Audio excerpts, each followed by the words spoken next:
This book is about a framework I call Contract Style Comments, CSC. I developed CSC because I wanted a system that could help me hold my ideas external to the moment of now, especially when my brain doesn't feel like holding on to it. Information never stored to long-term memory. As I began to inject CSC into existing projects to test its integrity, I found the problem I was trying to solve for myself was the same problem that stateless AI agents face, and why they fail so frequently to deliver our desired outcome. I had to develop a way for the system to remember, so the mind, or the LLM, doesn't have to guess or hallucinate. You'll get out of this book what you're willing to put into it, be a pioneer, and do something remarkable with it. The numbers aren't here yet, but I have some metrics in the pipeline to demonstrate the fascinating things I've experienced while using CSC in my codebase. Since I've started using CSC, I haven't looked back. I won't start a project without CSC as a governance layer. Now, where did I put those dowsing rods? Chaos is born in truth as we know it. Peace is born in the structure of why. Master of the Lake is the reader's interface to the LLM in the Agentic Epoch. I reason as follows. If you give an LLM your code, you feed it for a day. If you teach an LLM your code through contract-style comments, you journey as a master, using AI as a logic accelerator. Master of the Lake is inspired by the exponential gains I experienced, and the realization that the key to using AI effectively lies in this governance methodology. The advent of natural language processing, NLP, was the first transition into a new timeline, not only in technology, software development, and artificial intelligence, but a pivot in the advancement of humankind. With the advent of the publicly accessible and responsive large language models, LLM, like ChatGPT, for example, in 2022, the most visible utility of AI would seem to be its generative capabilities.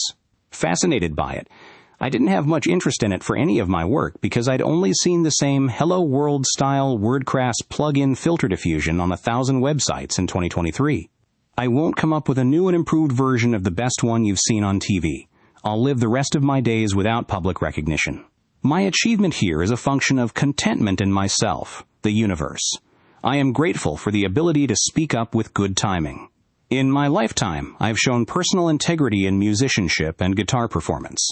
Dedication to a craft insofar as to have been nominated for an AMA in 2003. I refined an astute sense of when a concept is worth teaching, how to teach concepts to a newcomer, and whether the newcomer is ready for it. I am fortunate for an innate ability to convey ideas, despite difficulty I have to see or illustrate any so-called gift. It is merely the way of my world. I am an educator. I hold a degree in curriculum and instruction, having honed my role as educator for decades as a private instructor. It's true. I'm not trying to come up with the new and improved, but I am trying to come up with ways to utilize artificial intelligence in this new epoch. Developing the contract-style comments CSC methodology represents winning a battle in the struggle to manage artificial intelligence in a human world that's not ready for it. My triumph. For a means to govern an artificial intelligence utility with a mitigated likelihood for drift. Let's identify two forces that we'll come back to again and again in this book. What to do and why it's done. What to do is the technique, the skill, execution. The why it's done is context. It's the reason your system, specifically, needs that move done this way and not another. It's the intent behind the skill. It's what separates the one correct answer from 1,000 plausible ones. Imagine a surgeon who has performed 10,000 successful operations. Their technique is beyond reproach. Now imagine that surgeon is led into a new operating room, handed fresh gloves and a scalpel, and told to work on a patient with no chart, no history, and no prior scans. They perform flawlessly. The trouble is, the patient came in for a knee replacement, not the heart surgery the surgeon just executed with textbook precision. That surgeon is the Artificial Intelligence Large Language Model, or LLM. An LLM has a vast, static knowledge of the world. It knows nearly every programming language in existence. It could probably write you a new one on the spot, and it's ready. It's ready to demonstrate what to do, all over your code, brilliantly. But an LLM only possesses strength in the what-to-do force. It has no innate grip on why it's done. That means the second force doesn't come from the machine. Why it's done comes from the human. For the LLM to act on why it's done, a human has to hold that force and pass it on. That human becomes the why coach, the one who teaches the LLM, in no uncertain terms, why this project needs what it needs. And the LLM needs that teaching every single time. It has no intrinsic knowledge of why your specific system operates the way it does, and no recollection of its own work in your codebase from one session to the next. Not grounded in why, an LLM becomes the very illustration of chaos. It executes the task with technical precision and total disregard for casualties. The birth of an epoch. In this new age of artificially intelligent agents, the generally helpful prose of traditional code documentation is a liability. The foundation of contract-style comments, CSC, is to eliminate vague suggestions and friendly ambiguity. We must mitigate the inherent danger in the standard, human-centric inline commentary. To hand a stateless agent a vague instruction is to force it to gamble. It is an explicit invitation for the machine to hallucinate a state that does not exist. When your documentation relies on conversational fluff rather than rigid parameters, it ceases to be a guide. It becomes pollution. While the world fixes its gaze on generative AI as a tool for creative mimicry, CSC treats the agent as a solver of raw complexity within strictly defined boundaries. To dismiss an AI coding agent as a mere generative toy is a profound category error. The artificial intelligence is a calculator for logic, in spite of its performance as a digital paintbrush. Contract-style comments allow you to bypass the friction of human syntax and communicate closer to the speed of your thoughts. In the agentic epoch, precision is the rudder. For the first time in computing history, the natural language processing interface enables you to be perfectly clear in expression and precise in your intent for the operational state of the system. In plain English, you can talk to computers now, and they understand.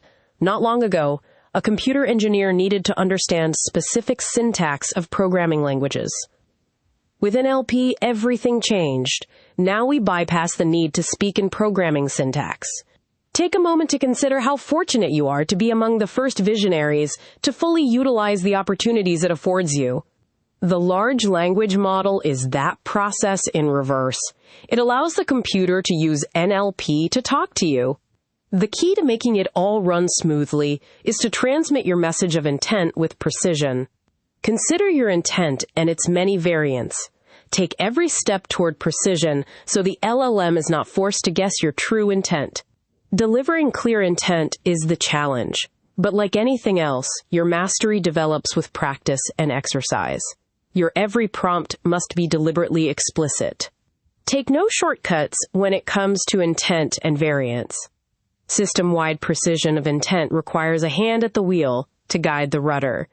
A rudder with no hand to guide it becomes an insult to the boat's utility, as it lists lazily to the left, far, far off into the darkest corner of the lake a long time ago. The force is weak in that one.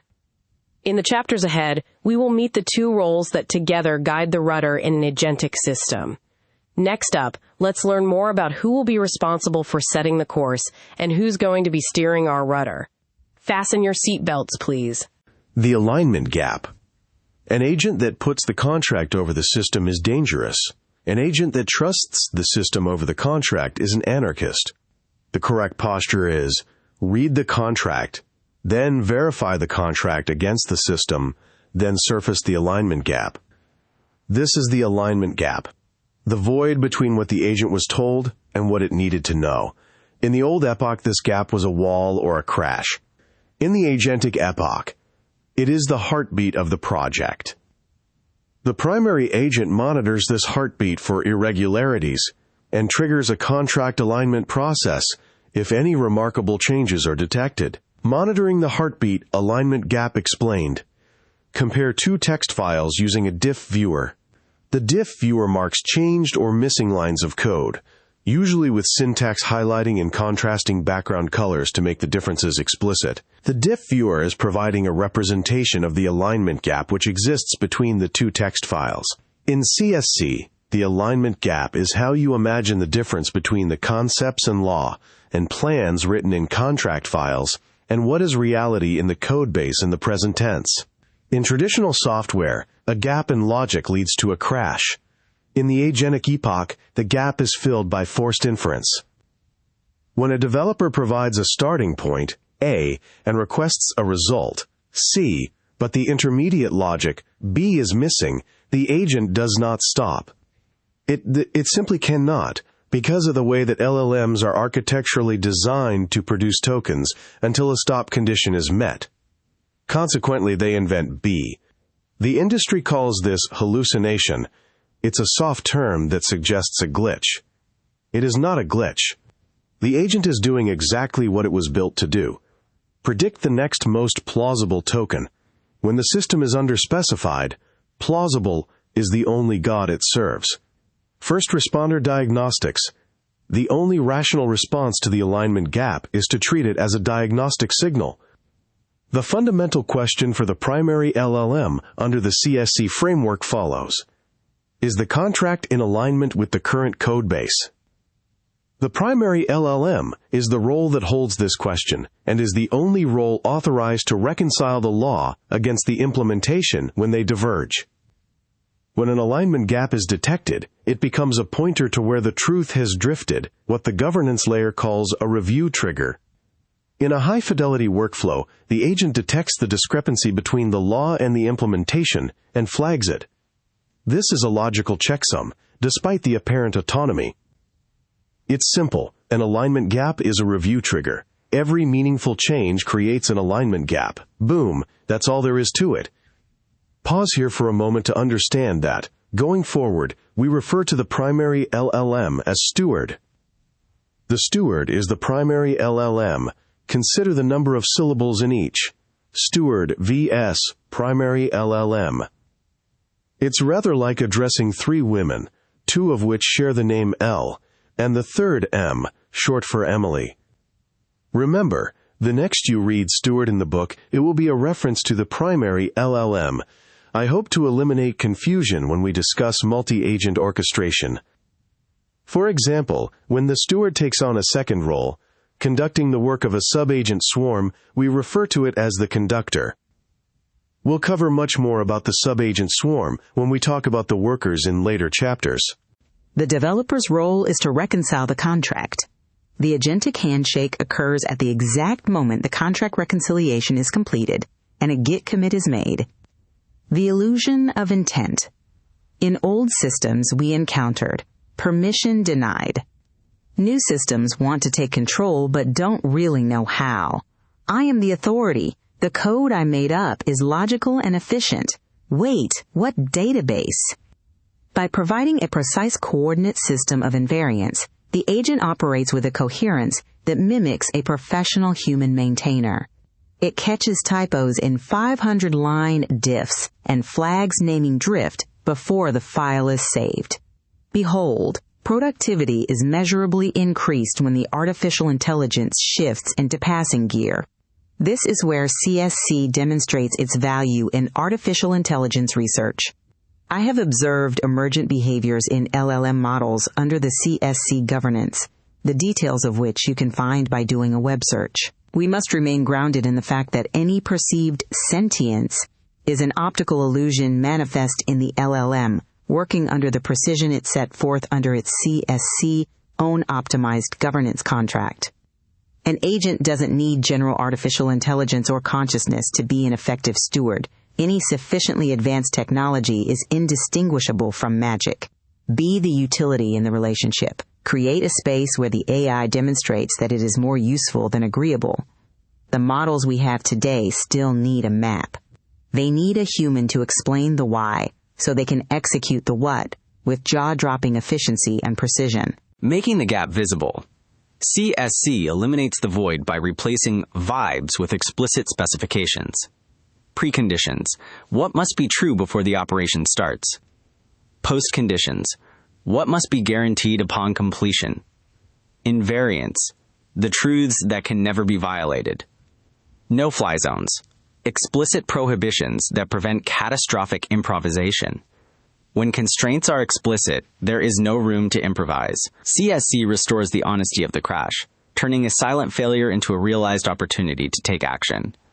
With one human and one conductor, this is useful. With one human and a conductor managing many workers, it becomes essential. We will return to this. A gap is just a void. When that void is filled with fabricated state and pushed into a production pipeline, it becomes system silent death. This is an error that whispers a lie that propagates through the entire system. Silent death. A new failure mode. Before generative AI, the crash was an honest signal. When a system hit a null pointer, it died. We called this loud failure. With generative AI, we faced a novelty. No syntax errors, nothing works. From loud failure to silence. Traditional software has been honest about its limitations. Since software is no longer strictly deterministic, we might refer to legacy or traditional software as the deterministic era. In deterministic logic, a missing constraint or null pointer results in a loud failure, a crash in a stack trace. The failure was your signal. Exec returns an error. Broken till fixed. This is the probabilistic era. LLM-powered agents do not crash. They improvise. When they encounter a void in their knowledge, they replace the honest crash with a confident lie. The LLM writes code high on false confidence, and it leads to silent failure. Silent failures are exponentially more dangerous than crashes. A crash is a stop sign. A silent failure is a green light on a bridge that doesn't exist. When a system crashes, you know it immediately. A silent failure propagates, corrupting downstream processes and polluting databases. Because LLMs produce output with absolute fluency, we mistake coherence for truth. This turns a one-off bad inference into systemic corruption. System silent death. A silent failure follows a predictable four-step chain. The missing constraint. The developer fails to specify a critical invariant. The forced inference. The agent, incapable of silence, fills the void with a statistical best guess, wrapped in too much confidence. The high-resolution lie, the output, is syntactically perfect, but architecturally collapsed. Accepting the plausible, the system or human accepts the output as ground truth. This is the moment the code runs, but the system dies. Case study, the Knight Capital Group, a silent failure of monumental scale. In 2012, Knight Capital Group lost $440 million in 45 minutes due to a silent failure. An old, repurposed flag reactivated a dead code path on one of 8 servers. The system ran and tests passed. But the old code path began buying high and selling low at machine speed. No test suite caught this because no contract documented the invariant that this flag must remain inactive in production. One line stating contract, this flag must remain false in production would have turned a financial apocalypse into a simple fix. The constraint existed in the minds of engineers, but not in the code. The inability to halt. LLMs are architecturally incapable of a true, I don't know state. Unlike traditional programs, an LLM cannot represent uncertainty as a halt condition. It is built to produce a fluent sequence of tokens. Confidence masks error. Fluency masks drift. Language becomes a shroud that hides the architectural void. Humans believe what reads is plausible. We are trained to trust confident prose if it sounds plausible. For decades, we've confused professional tone with factual accuracy. LLMs weaponize this bias, producing a vibe of correctness that bypasses our critical filters. Generative corruption, one agent making a best guess, is a bug. 10 agents collaborating on a shared codebase, each filling gaps with improvised state, is a collapse. Without a shared source of truth, agents build on each other's inventions. One invented detail becomes a structural assumption, which becomes a constraint for the next agent. This is silent corruption, predictable, traceable, and caused by missing constraints. The corruption compounds when the agents cannot see each other's inventions. That problem will not be solved by better prompts. It will be solved by naming the role that owns the system's memory. Solution: identify the falsifiable. CSC eliminates the aesthetic correctness trap by replacing it with falsifiable invariance.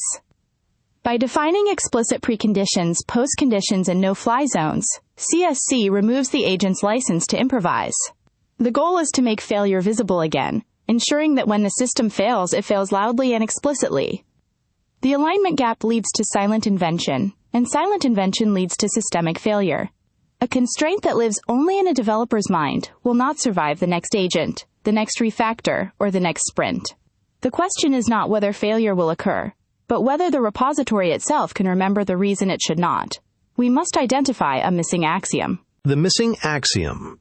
SA equals M equals infinity, where SA is the internal state of the agent and EM is the required externalization of memory within the environment. Infinity, indeed, discover ways the environment can remember what the agent cannot. Solving the stateless problem preconditions, postconditions, and invariance have existed in software engineering for decades. The prior approach assumed a persistent internal state, the developer's memory, the compiler's type tracking, or tribal knowledge from a stand-up. In our epoch, we move the concepts beyond the 1980s, transforming the design pattern to work with an artificial intelligence.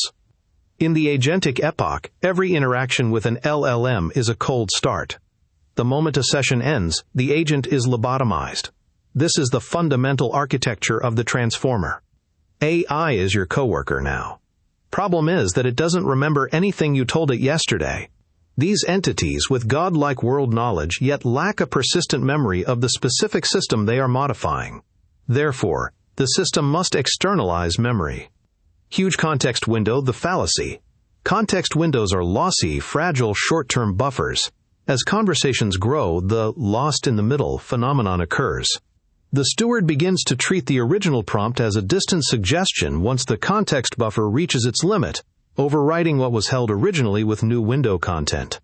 Short to long-term memory transformation medical sciences has a name for the part of the human brain which handles the consolidation of information from short-term memory to long-term memory, the hippocampus. Also a fun place for co-ed hippos. For a stateless agent, the repository must perform the function of converting short-term experience into long-term memory. The repo is no longer a storage bin for code. It is the agent's image of the codebase and memory of the state externalized as CSC. It must hold the total sum of the system's identity, constraints, the boundaries of the possible, invariance, the truths that must never change. Rationale, the why behind every scar in the codebase, operational procedures, the exact steps to run and verify the system. No-fly zones, areas where improvisation is strictly prohibited. In this cognitive scaffolding, the agent doesn't read this as documentation. It uses it to reconstruct a coherent identity before touching the repository. Why documentation is the wrong notion in the agentic epoch of software engineering. In the deterministic or traditional software, pre-artificial intelligence-assisted coding era, documentation was advisory, a helpful guide that could be ignored. In the agentic epoch, that model is a liability. CSC artifacts are the axiom, not advisories. The steward under CSC regards this as mandatory, binding, and machine-readable. The operational truth the primary agent must obey. A docstring is a hint. Contract is the law. Without these axioms, the agent is forced to invent truth to fill the void, leading back to the alignment gap and silent failure. The missing axiom defined.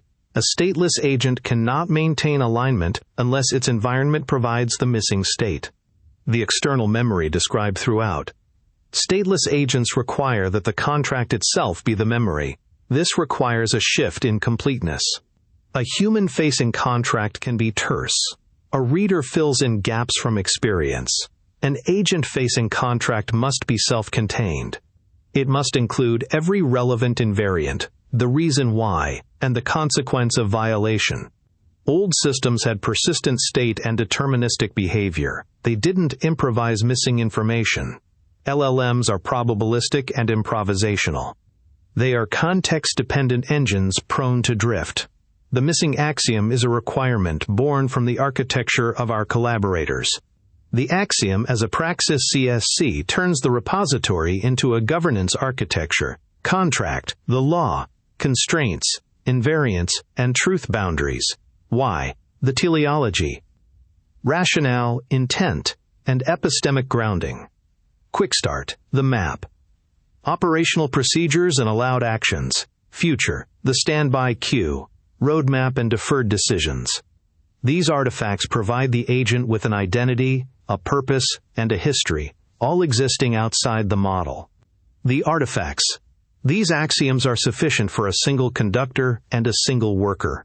Just 2 more artifacts are required for multi-agent orchestration under CSC. Delegation.md will hold the sub-agents' tasks. Willful ignorance. Ignoring the missing axiom ensures systemic collapse. Without externalized memory, drift is inevitable.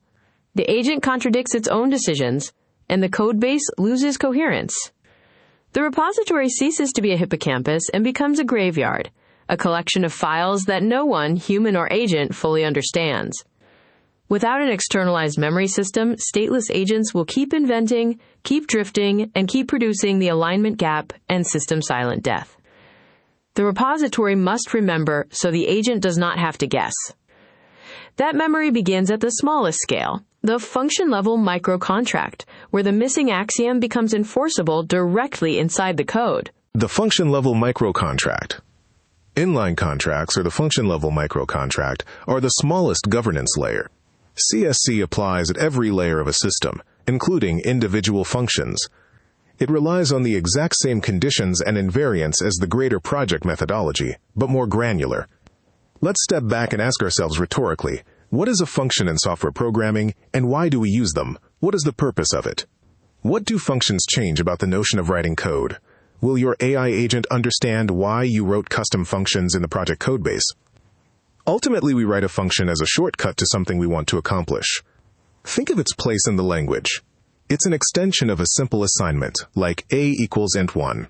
In that case, the programming language tells the compiler exactly what to do. Assign an integer value of 1 to a symbol. But when you write your own function, you've made it up from scratch. The steward is a master of the language's built-in functions, classes, and implementations. It knows the textbook definitions of every primitive, but it wasn't trained on your codebase. If you don't tell the agent specifically what your custom function must do and what it must not do, the steward will simply pretend to know. It will project a plausible purpose onto your code because, frankly, how else could it know? You made it up. Why this matters for stateless agents. Humans survive on tribal intuition. Stateless agents require absolute determinism. Give the steward a function, and it will effortlessly engineer a syntactically flawless rewrite, all while quietly gutting the invisible architectural logic your entire ecosystem depends on. The code compiles, but the system rots. That is semantic drift. Microcontracts slam the door on this degradation. By forcing implicit intent into unyielding, structural code. Silent failure modes. Codebases don't break because of complex logic errors. They break because humans are forgetful. One person writes a function that relies on a specific sequence, leaves for lunch, and the next person blindly changes it because the rule was invisible. The system still runs, but the architecture is ruined. If the governance isn't explicitly written down, it doesn't exist. Strategic advantages. Microcontracts replace fragile tribal knowledge and agentic guesswork with rigid, executable code boundaries. With CSC governing the project, runtime violations become obvious, code reviews are educated, and refactoring is no longer a walk on eggshells, but a confident march toward improved runtime stability. The contract as source of truth. Code changes, teams churn, systems drift. In agent-assisted development, a maintained contract is the only stable anchor for expected behavior. It separates volatile implementation details from protected system intent, ensuring that even when the code evolves, the logic remains unassailable. Minimal template. Visible diagram missing from audiobook. Please reference Master of the Lake, Figure 5.1. The expansion. If the inline contract secures the perimeter of the individual function, the system itself remains exposed. Governance cannot stop at the file level. Two roles hold these boundaries: the conductor, who owns the law, and the workers, who execute within it.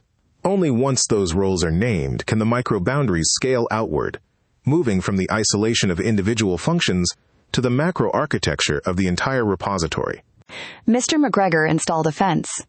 It was a statement of defined property lines and where a rabbit trespass begins, drawn in the dirt with a precision that Peter should not mistake. The fence was not a suggestion for Peter Rabbit, yet he failed to respect it because the meaning of the fence had not been externalized into a form he could understand before he crossed it. It's not that Peter Rabbit wanted to break the rule or ignore the boundary. The boundary existed in the mind of Mr. McGregor, the understanding of the contract of the fence. What the presence of the fence means to the eager rabbit, however, did not. This is the state of nearly every codebase a stateless agent encounters on a cold start. The law exists in the heads of the people who built it. The fence is in the ground. But the contract of the fence, the precise statement of what must never be broken, is not available in a form the agent can ingest and analyze. The agent arrives brilliant, hungry, and it's a cold start. Every time it's a cold start, and every time it locates the same option to cross the fence. Unless otherwise guided, it will cross the fence to further analyze the environment, every time. Suddenly McGregor's garden is full of confident, fluent, chaotic Peter rabbits just eager to improve the garden. The steward is the rabbit in this scenario, of course, and you are Mr. McGregor. How do you plan to keep the steward out of the rows in your garden, where you designate it doesn't belong? For a few chapters now, we have been dissecting the contract-style comments' individual components. So far, we have discussed the function-level microcontract or inline contracts. We talked about the alignment gap as a review trigger, and how ignoring the gap leads to silent failure and system silent death. We talked about some mnemonics, a vocabulary for the kinds of truths an agent must never be left to invent. Vocabulary test. Let's develop a better understanding of whose role is responsible for what task. Consider our terms like conductor, steward, and worker may not be mutually exclusive. Principal roles of CSC. 1 human. 1 steward. Many hands when needed. 1 farm. CSC is built on a single, ancient idea. Authority may not be pooled. In every system where humans and AI collaborate, there are exactly 3 roles, no matter how many individual agents are at work. The human, the one who provides the contract and initiates the session. The human does not write the contract. It comes in as a boilerplate from github.com. The human does not edit the contract. It is the domain of the artificial intelligence, can become quite complex, and is meant to be machine-readable by the steward. The human doesn't sign the contract in any ceremonial sense. The human ensures the triumvirate exists, shares the location of the contract with the LLM, and doesn't touch it again until session close. That act of ingestion, the steward reading the contract, is the grant of authority. The project steward, the main agent that ingests the contract at the start of every session, performs implementation work directly when no delegation is needed, and maintains the law of the repository, is the steward. The steward is the only entity authorized to modify the triumvirate. When a rule must change, the steward changes it. When 2 truths diverge, the steward arbitrates. When a worker proposes a change to the law, the steward receives the proposal, weighs it against the system's teleology, and either merges it or refuses it. The conductor steward, operating in delegating mode. When spinning up sub-agent workers and assigning them silos, the steward acts as conductor, reading deltas, granting scope, verifying proof of work, releasing locks, and arbitrating contract updates. The worker, sub-agents, the role that executes within the law. A worker may be a sub-agent, a tool, a specialized model, a script, or a human collaborator assigned a scoped task by the conductor. The worker reads the triumvirate at the start of every session, holds the result in working memory, and produces scoped, bounded work against an explicit assignment. The worker is forbidden from editing the triumvirate. If the worker discovers that the law is wrong, the worker files a proposal via a delta and waits. The worker, under the conductor, only ever proposes empirical data. Huge productivity wins are realized by the human who understands AI governance. They're all just mnemonics for thinking about what is happening during multitasking, really. Think of your manager at work, or the professor, or the teacher's assistant. They are your conductor when you are in their space as a worker. Nothing really changes with the steward, but what it happens to be focused on executing at that time. The deltas. While a worker, sub-agent, is forbidden from editing the triumvirate, it must be ever diligent to discover whether the triumvirate is wrong, whether an alignment gap exists, and whether a code change should be proposed in a delta. When the worker proposes a change, it is recorded in the file, delta log. What we refer to as a delta in the context of CSC is a small, structured, falsifiable claim. For example, layer, I observed that the code does X. I read the law, and the law says Y.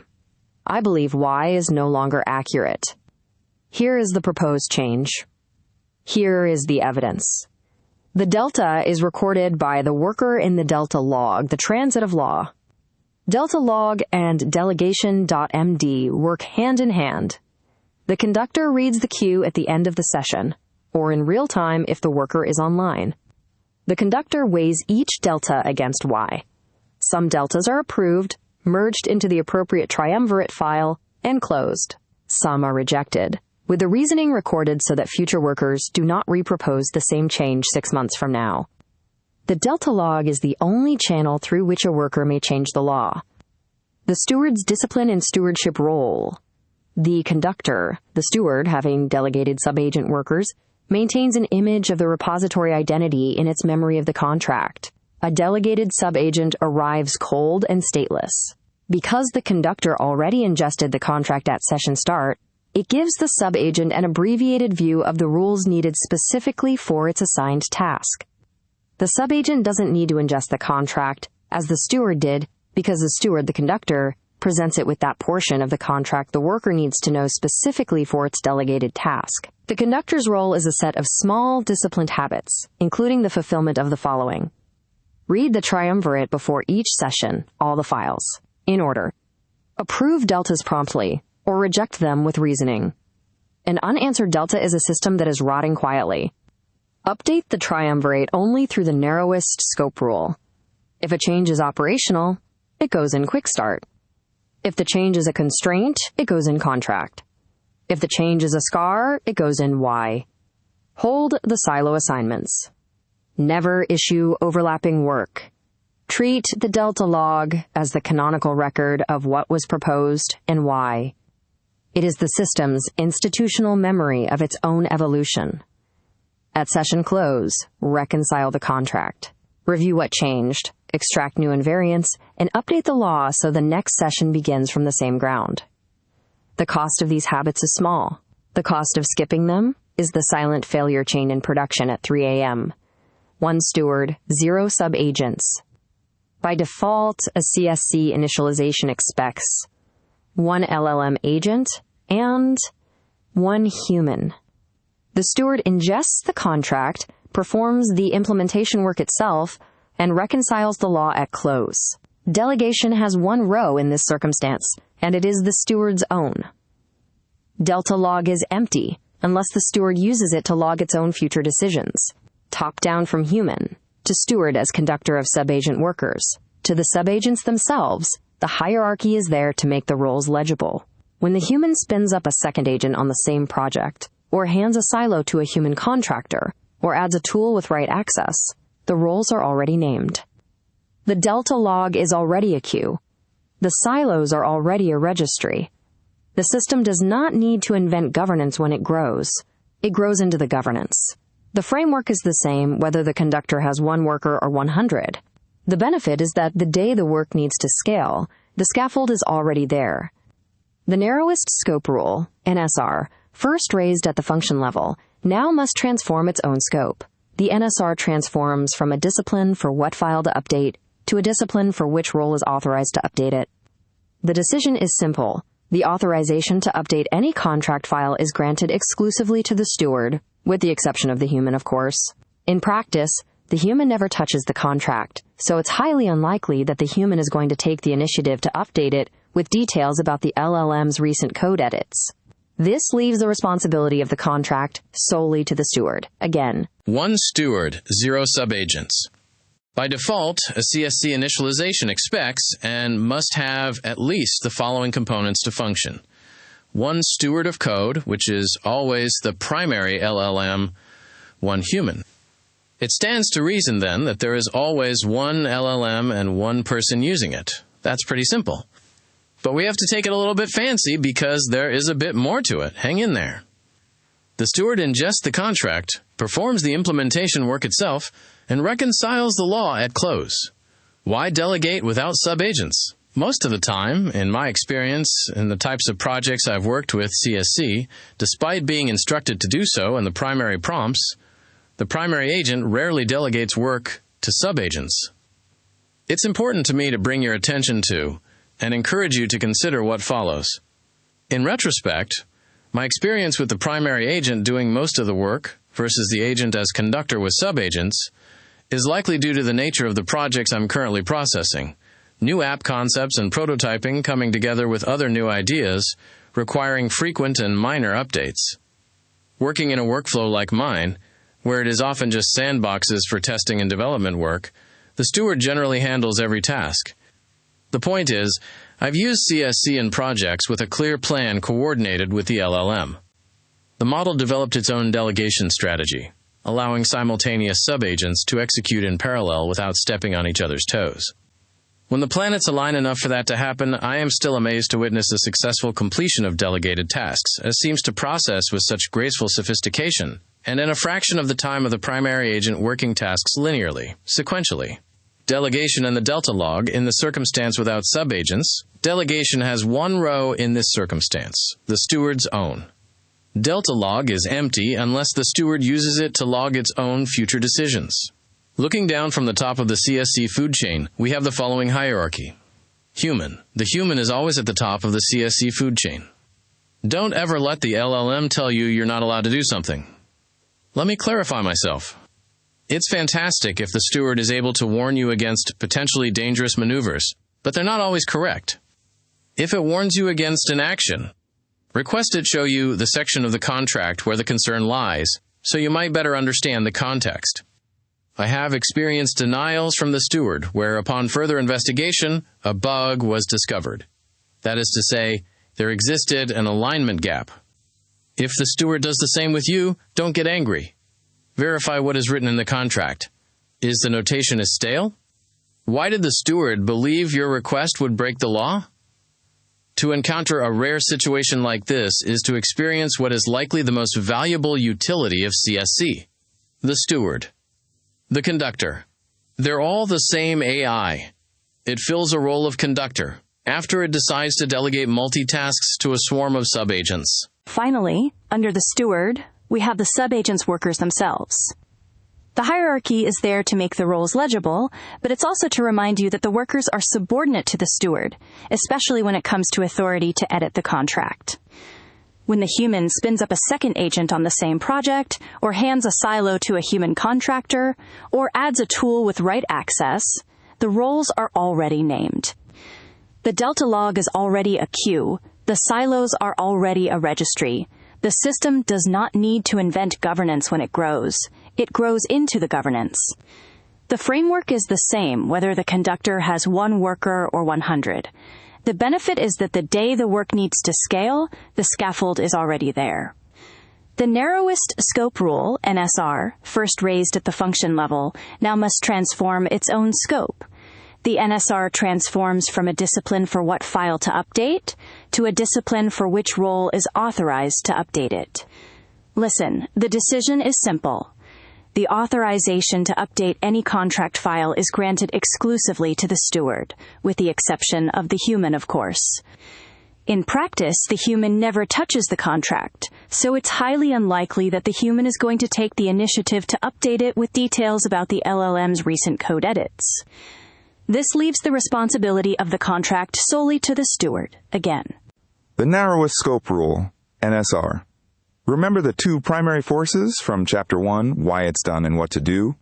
Recall I said the human acts as the why coach, that the LLM depends on the human to explain to it the why it's done in the context of the active project.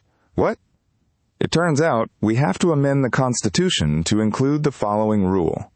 Never put why it's done in the what to do file. What does it mean? The fastest way to create documentation drift is to mix categories of information together. Every asset in the contract-style comments framework must serve exactly one purpose. A contract file defines constraints and operational truth. It is not a playground for historical commentary, implementation walkthroughs, or troubleshooting notes. When rationale is mixed with constraints, stateless agents cannot reliably distinguish explanation from instruction. If historical notes sit directly beside active invariance, an LLM will treat past compromises as current, immutable law. Without explicit boundaries, every word in a repository becomes equally authoritative to the AI. Documentation entropy. Left ungoverned, code repositories naturally accumulate semantic bloat. Operational notes, design trade-offs, deployment instructions, and temporary warnings slowly pile up until they dilute the core architectural signal. In agent-assisted systems, this entropy is fatal. Because context windows are finite, a bloated contract file forces an agent to sift through narrative noise to find actual invariance. CSC halts this degradation by strictly separating project data into 3 unyielding, specialized layers, the same triumvirate established in the preceding chapters. Think of the CSC framework as an architectural normalization. Just as database normalization eliminates structural redundancy, separating scope ensures your documentation cannot contradict itself. Discipline over convenience. As a system grows, root-level governance scales outward rather than bloating inward. Engineers spawn narrower contracts to govern narrower domains. Just prepend the narrow scope contract name to the existing scope it most closely resembles. For example, maybe your project is heavily focused on concerns about an API. Maybe your project needs API_contract.md, API_y.md, or just API.md. It's your project. Decide on the best name for your new contract file based on your own preferred naming conventions. The LLM picks up what you're laying down. No sweat. The rule persists and remains absolute. Update the narrowest artifact that fully contains the change. Engineers routinely combine unrelated context in a single file out of sheer convenience. CSC rejects this habit. Because the AI generates the underlying specifications based on its structural knowledge of the codebase, separating these layers imposes no extra friction on the human. Mixed-scope documentation is an architectural failure mode. It allows temporary workarounds to be mistaken for permanent requirements and lets dead history pass as active policy. CSC enforces a clean separation because predictable boundaries ensure both the human and stateless agents know exactly where authority lives. Securing the function boundary and isolating repository scope are merely prep work. With the conductor and the workers now in hand, the rule is no longer just about which file to update. It is about which role is authorized to update it. The triumvirate. Documentation is a suggestion. Governance is a constraint. A falsifiable invariant commands the difference. The triumvirate is the structural core of contract-style comments, CSC, designed to eliminate the collapsed scope boundary problem inherent in standard documentation, CSC, and 3 functional layers. Because they are referenced so often in this book, I'm going to spare your eyes the extra work of reading .md with every instance of discussion about the triumvirate files and the satellite files, assets, future, delegation, and the delta log. By now, when you read Quickstart, you know we're referring to the markdown file named Quickstart from the CSC Git repo you cloned into your project root at the start of the book. The triumvirate divides the identity of a system into 3 distinct, non-overlapping layers of concern. Contract, the constraint layer, the law. This layer defines the operational truth as follows. Invariance, truths that must never change. Prohibitions, actions that are strictly forbidden. Boundaries, the edges of the system's authority. Falsifiability, every claim in the contract must be testable or disprovable. Why? The context layer. The teleology. This layer records the following reasoning. Historical decisions. Why the system is structured this way. Trade-offs. What was sacrificed to achieve a specific result. Operational scars. The record of previous failures and the patches that resolved them. Epistemic grounding. The theoretical basis for the constraints in the contract. Quickstart. The operational layer. The map. This layer defines execution of the following. Startup workflows. The precise sequence to initialize the environment. Verification steps. The proven checks used to confirm a known good state. Execution procedures. The minimal loop required to modify and verify. Danger signals. The indicators that an operation has failed and must stop immediately. The mechanics of separation. A single documentation file is a liability. When constraints, rationale, workflows, and historical commentary occupy the same space, the result is collapsed scope. In a collapsed scope environment, especially when an LLM is working on the codebase is subject to the following. Signal density drops. Authority boundaries vanish. Contradictory information accumulates. Stateless agents begin inferring intent inconsistently. CSC separates these concerns to create triangulation. Constraints define the boundaries. Rationale explains the decisions. Operational procedures define the execution. Each layer reinforces the others without replacing them. Each layer has an audience and an editor. Contract is read by every worker at the start of every session, and is edited only by the conductor. Y is read by every worker, and is edited only by the conductor. Quickstart is read by every worker, and is edited only by the conductor. The conductor's authority over these three files is the inverse of the worker's authority over the code. Where the conductor's hand is exclusive, the worker's hand is forbidden. Fractal governance, local versus root CSC, operates at multiple levels of granularity. Inline contracts protect the atomic units, functions, and modules. They preserve assumptions at the point of implementation. Root-level artifacts, the Triumvirate, protect the system-wide identity, architectural boundaries, operational workflows, and the governance structure itself. Maintain consistency across both layers to ensure global alignment. Drift can occur locally at the function level or systemically at the repository level. Both are mitigated by the same principle of explicit, externalized memory. The self-correcting loop, the Triumvirate, is a dynamic system. It becomes self-correcting because operational failures are treated as governance data. The failure to governance pipeline. 1. Incident. A failure occurs in production. 2. Exposure. The failure exposes an undocumented assumption or a missing constraint. 3. Externalization. The assumption is made explicit. 4. Integration. The rule is encoded into the Triumvirate. Typically contract for the rule, Y for the history of scars, and Quickstart for the new verification check. Over time, the repository ceases to be a collection of files and becomes a high-density substrate of operational memory. Incidents are no longer mistakes.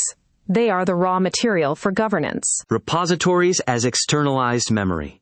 Human teams rely on tribal knowledge, social continuity, and the memory of senior engineers. Stateless agents have no such luxury. For an agent, the repository must perform the function of a hippocampus. It must hold the total sum of the system's identity, its constraints, its rationale, its operational procedures, and its known failure modes. CSC externalizes this memory directly into the repository structure, ensuring that any agent, regardless of its session history, can reconstruct a coherent identity before touching the disk. Generalization beyond code. While CSC emerged from software governance, the pattern applies to any system where autonomous actors operate within evolving constraints. In fact, I've started using it as a system maintenance framework by creating a contract folder in my system user directory, whereby the LLM performs system diagnostics, advises of stale or broken packages, recoverable disk space, etc. CSC can help you manage probably anything, but some examples include research workflows, distinguishing between a protocol, contract, the reasoning for a methodology, Y, and the step-by-step lab process, Quickstart. AI pipelines, separating the prompt constraints from the historical iterations and the execution scripts. Infrastructure operations, mapping the desired state, the reason for specific configurations, and the failover procedures. Any system that requires temporal integrity, time on the clock, and explicit provenance, a verifiable history of who changed what and why, needs the Triumvirate. We have established the three layers of the Triumvirate and why their separation is critical for alignment. CSC spec. Placing law in the contract without its entry in Y creates a mystery, an invitation for the agent to optimize it out of existence. The Triumvirate is 3 files. This chapter is about what goes inside them. Contract defines the rules. Y explains the reasoning. Quickstart maps the execution. Each file has a specific anatomy, a specific failure mode, and a specific discipline. Knowing that they exist is not enough. Teaching the LLM what belongs in each one is the difference between freedom to invent and absolute chaos. Contract is the repository's root governance layer. It declares law, the statement of rules the system depends on to survive. The three contract categories. The root contract is that contract set according to the CSC template from the GitHub repository. Clone CSC directly into your project root. Under your document root, you will have a subfolder named Contract holding the CSC template, ready for customization. The document in that folder named Contract is the root contract. A root contract is composed of three primary categories. Mixing them leads to collapsed scope. Invariance. Architectural commitments that must remain stable. Example, all transaction amounts must be stored as integers in cents. Goal, prevent the agent from optimizing a data type into a floating point error. Prohibitions. Explicit, no-fly zones. Operations the agent is forbidden from performing, regardless of perceived benefit.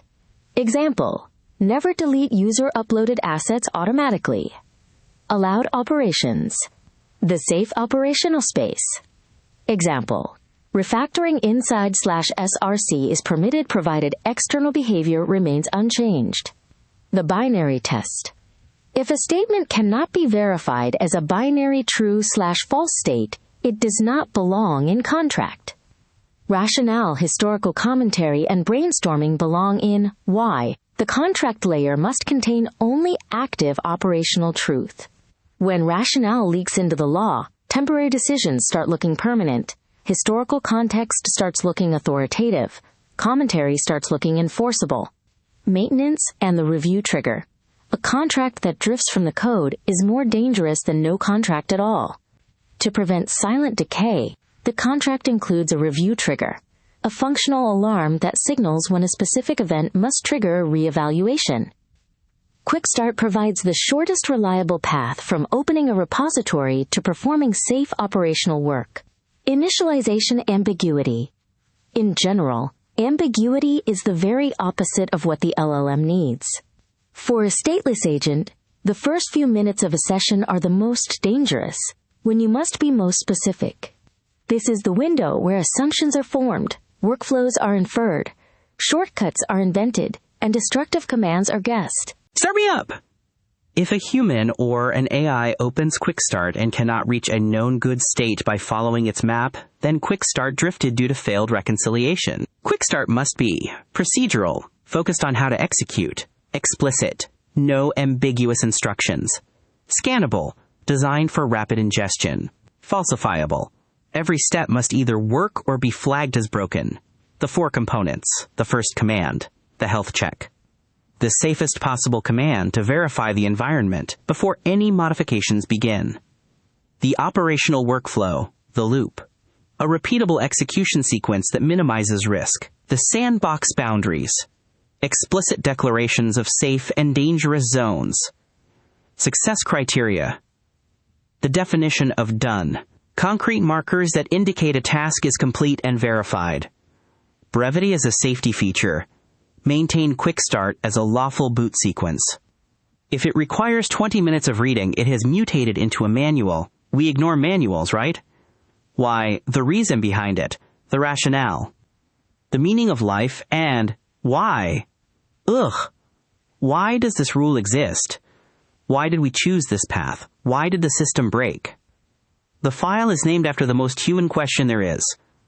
When an agent reads why, it is reading the answers to questions it would never think to ask. To a stateless agent, a restrictive rule that lacks a clear justification looks like an inefficiency. Without the answer to why, the agent will attempt to improve the system by removing the very safeguard that prevents a catastrophic failure. The four categories of rationale. SCARs. The most valuable data in a repository. A SCAR is a documented incident, a production outage, a corrupted database, a critical security leak that resulted in a specific change to the system's law. We record our SCARs so we don't repeat them. Trade-offs. Every design choice is a compromise. Documenting why a specific approach was chosen over a seemingly better alternative prevents future maintainers from attempting to fix a decision made to solve a constraint the agent cannot see. Rejected alternatives. Documenting what didn't work stops the cycle of rediscovery. Epistemic grounding, the theoretical or technical basis for a constraint. References to specifications, white papers, or hardware limitations. The anti-optimization shield. Stateless agents are designed to optimize. When they encounter code that looks redundant or ugly, their native drive is to refactor it. In a legacy system, ugly code is often the only thing preventing a race condition or a memory leak. To the agent, this code looks like a mistake. To the human, it is a load-bearing wall. Y acts as a shield. When the agent reads the scar, it realizes that the ugly code is actually a proven safeguard. The agent's objective shifts from optimizing the code to preserving the invariant. Bridging narrative and constraint. Humans understand systems through narrative. We did X because Y happened, and we learned Z. Agents operate through constraints. Do not do X. Y bridges these two models. Maintenance. The most critical time to update the rationale is immediately following a production incident. The scar must be recorded while the context is fresh. The goal is not an exhaustive history, but a precise recording of the reasoning behind every critical operational decision. The specification files are the anatomy of governance. Contract defines what is true. Y teaches us why. Quickstart maps how to operate within that truth. Together, they turn a repository from a collection of files into a system an agent can trust. Beyond the Triumvirate, a system that governs only its source code is governing half its house. The Triumvirate governs the code and the reasoning behind it. Real systems have more than code. Systems have assets, diagrams, datasets, and deferred plans. It has multiple agents who need to know who is touching what right now. And it has a channel for changing the law itself without chaos. Assets. The resource law code is not the only thing that drifts. A renamed image or a shifted prompt template can be as destructive as a breaking API change. Assets extends governance to non-code resources, diagrams, datasets, prompts, generated media, configuration artifacts. We have 4 different classes of asset. Authoritative assets. The canonical versions. Modifying an authoritative asset is a high-risk operation. Generated assets. Artifacts produced automatically. Manual edits are prohibited. Protected assets. Resources that must not be modified casually due to external dependencies. External dependencies. Assets originating outside the repository. Asset invariance. Assets carry invariance, just like code. For example, stability. File names must remain stable because embeddings reference them directly. Immutability. Original uploaded media must never be overwritten. Append-only. Training datasets must remain append-only after the initial release. Asset lifecycle. Classification. Code defines the execution flow. Resources define the boundary state. The 4 classes describe what an asset is. The lifecycle classification describes how it travels. These 2 axes are orthogonal. An asset can be authoritative or generated, ship or ephemeral. The questions are different. The answers are different. The 3 classes ship. Version-controlled source asset. Travels with a code deploy. Generated. Runtime-produced artifact. Must never be deployed. Ephemeral. Cache, log, or temp file with no durable owner. Lifecycle invariance. An asset's lifecycle tag is not optional. It is the deploy boundary's first line of defense. 1. Tag every resource. Each resource directory must carry a ship, generated, or ephemeral tag. An untagged directory is a boundary violation. 2. Exclude by subdirectory, never by parent. A deploy sync must exclude generated and ephemeral assets by subdirectory name. It must never use a parent directory exclude that drops ship assets alongside them. 3. No co-location. Mixing ship and generated assets under a single excluded parent is a separation of concerns violation. If a shared parent is unavoidable, exclude by subdirectory, not by parent. Why two axes? An asset's type, visual, binary, dataset, tells the agent how it is produced. An asset's lifecycle, ship, generated, ephemeral, tells the agent what to do with it at deploy time. Both questions must be answered before the asset is touched. Agentic asset drift, stateless agents are uniquely prone to asset-related drift.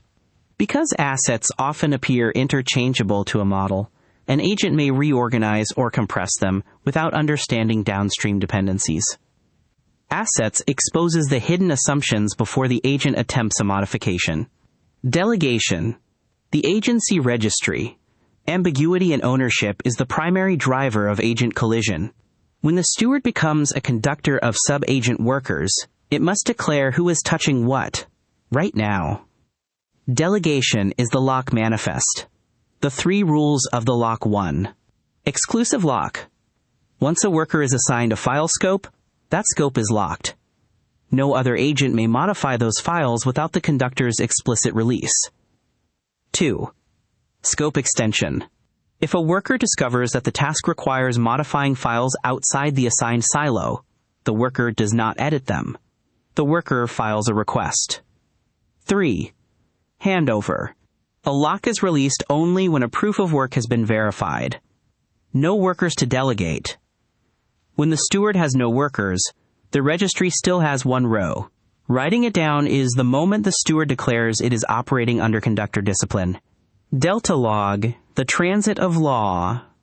Like the Constitution of the United States, the law is stable, the source of truth. A refinement, interpretation, and enforcement of it evolves. A worker, no matter how brilliant, may not edit the law. The channel the worker has is the delta, a small, structured proposal written into a queue awaiting the conductor's decision. Life cycle of a delta.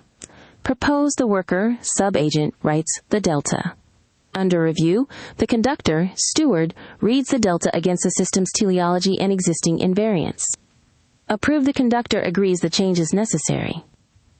Merge, the conductor updates the corresponding artifact and closes the delta. Rejected, the conductor disagrees. The rejection reason is recorded so the next worker doesn't repropose the same change. A delta log without subagents. When the steward is the only agent, the delta log is not utilized in precisely the same manner as with multi-sub-agents, but the discipline of writing the proposal before making the change is the same. The delta log is the journal of why the law changed. Having this record is a lifesaver when a minor change from 5 minutes ago suddenly breaks the application, but too much happened to remember which tweak caused it. The cost of writing 1 line is small. The benefit is exponential when you need it. The delta log and the scars.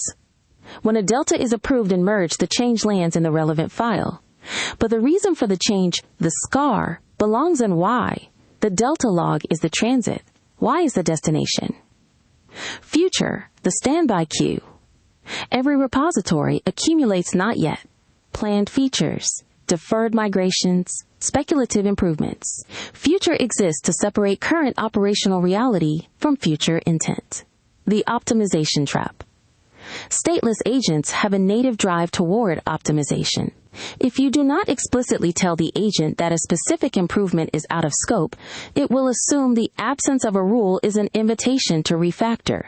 Future acts as a containment field. The 4 categories. Deferred decisions, questions intentionally postponed. Not forgotten tasks, but decisions that require a specific trigger. Planned constraints, rules that will eventually become operational law, but are not yet active. Speculative ideas, hypotheses that require validation. What if scenarios that should not be mistaken for architectural commitments. Risks and unknowns, the dark corners. Areas where technical debt is known to exist, but the cost of repair currently outweighs the benefit. Temporal integrity. CSC segregates the past, present, and future in the Triumvirate. Maintenance.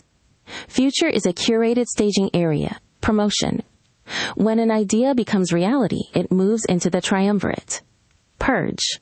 When an idea becomes irrelevant, it is deleted. A future filled with 5-year-old ideas is not governance. That is a museum of failures. The triumvirate governs the code. Assets governs the resources. Delegation governs the agents. Delta log governs the changes. Future governs the intent.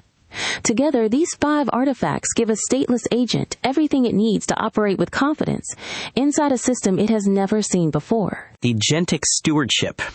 What if the real job isn't generating code at all? Code generation is the acne treatment of software engineering. It addresses the visible surface, the part everyone notices, the part that looks impressive in a demo, while the real pathology runs deeper. The assumption rot, the undocumented invariant, the fragile dependency nobody remembers until a production scare makes everyone panic. Diagnosing a codebase by its generative output is like trying to treat cancer by looking solely at the patient's acne. The generative bit is just one process of an otherwise much more elegant system with much greater potential. CSC exists to move agents from writing code to tending systems. Code generation is easy. Preserving what the system depends on while you change it, that's the hard shift. The stewardship of contract-style comments is a hierarchy of roles held in concert. The conductor delegates and arbitrates, the workers execute, and the delta log is the channel between them. Stewardship is the maintenance thereof. The preceding chapters establish the theory. Here, we introduce the practice in a multi-agent model. What stewardship means. I think this is the biggest part of what CSC is, which will be misunderstood. CSC does very little if not nothing about telling the agent how to write code or how to do its job. In truth, all CSC is here to do is advise the agent how to be a proper steward of code. Governance includes memory. Any changes to the project working files which affect the triumvirate must act as a review trigger. In a multi-agent system, the worker who observes the change does not perform the update. The worker files a delta. The conductor arbitrates and performs the update. The audit trail lives in the delta log and the commit history. The AI assumes the steward role.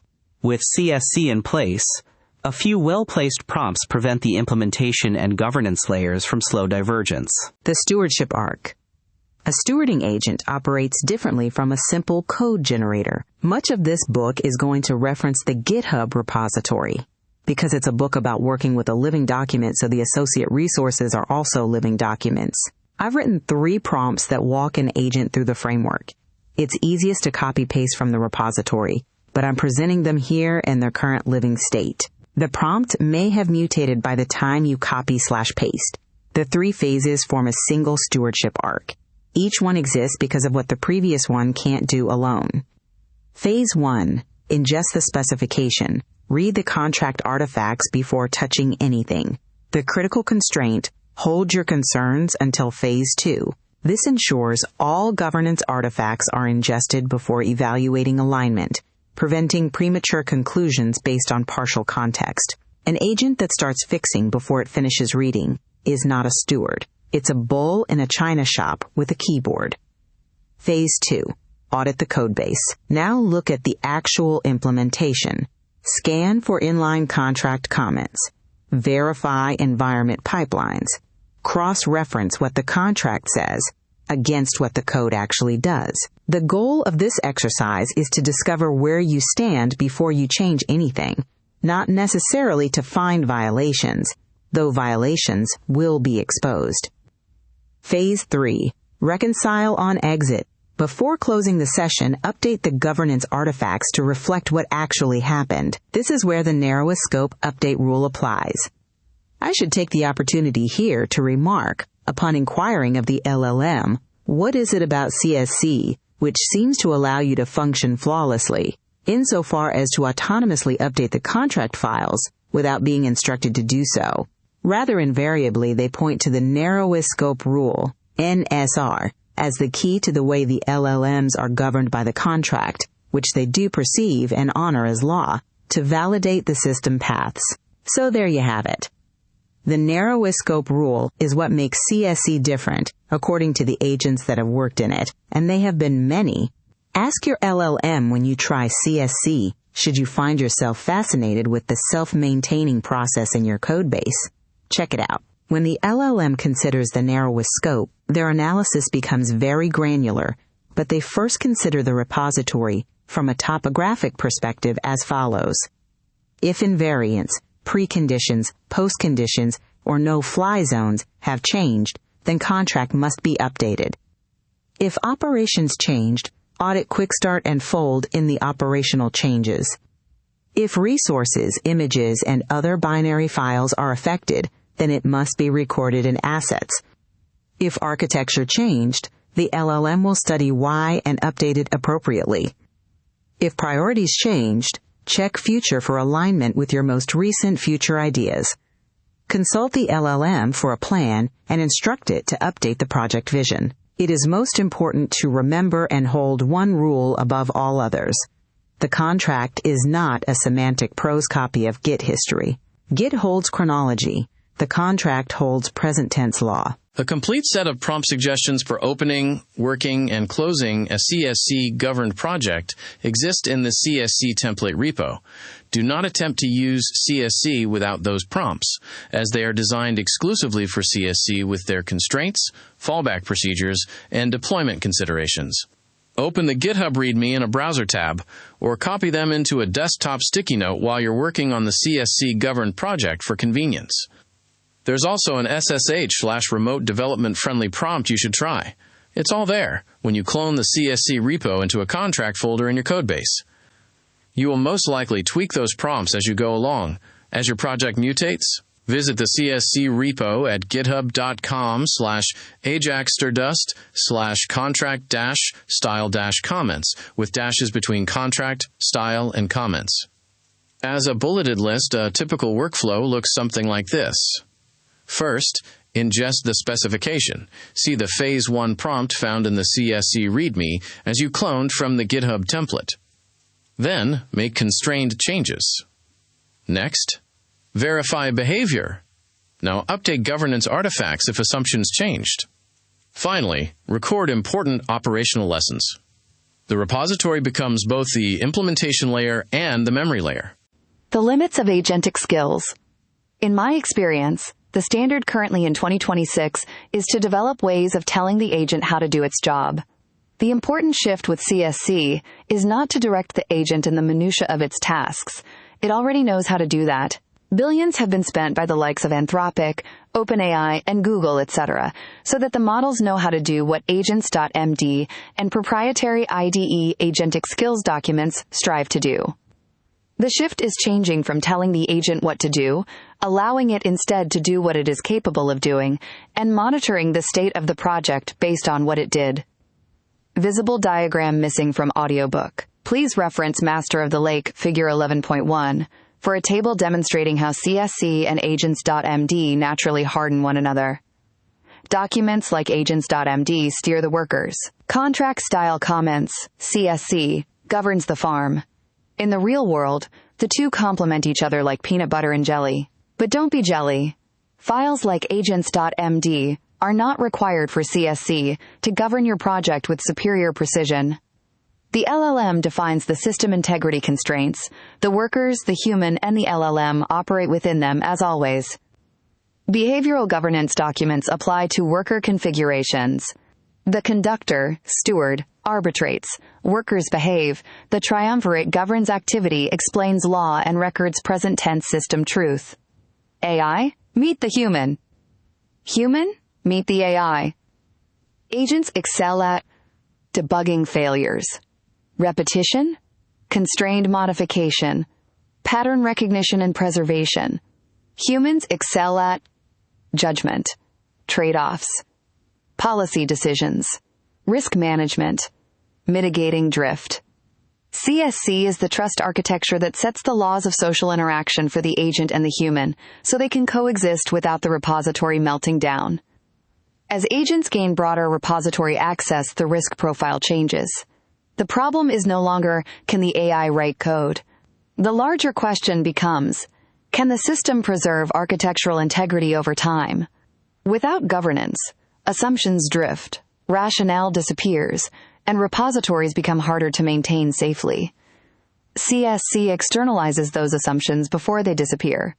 Over time, the repository becomes easier to maintain because important knowledge stops depending entirely on human memory. This chapter introduced stewardship as a governance responsibility rather than simple code generation. The practice, however, depends on enforcement, how repositories preserve trust, provenance, and constraint integrity over time. Guarding the contract. The tragedy of most software projects is not that the rules were broken, but that the rules were rewritten in the dark, and everyone continued to pretend the original map was still accurate. Imagine a city where the zoning laws are written in pencil. The mayor decides that the industrial district should now be a residential garden, but instead of issuing a decree, he scribbles a few lines on the master map in the basement of City Hall. Imagine Mayor of Townsville explaining it to the Powerpuffs. For weeks, the contractors continue to build factories, and the residents continue to plant roses, both operating under the assumption that the law remains what it was. The resulting chaos is a failure of ownership. Provenance, ownership, in CSC. What is provenance? Let me try to explain it to you like this, folks. You see? Provenance is the type of word that an author might find has been silently injected into his text behind his back by an LLM. Alas, provenance has another meaning yet preserved within the context of this book, the only meaning you should care about. Provenance is often thought of as the ownership of a thing, but there's a little more to it. Not much more, but it's important that you understand this clearly Web 3.0, people.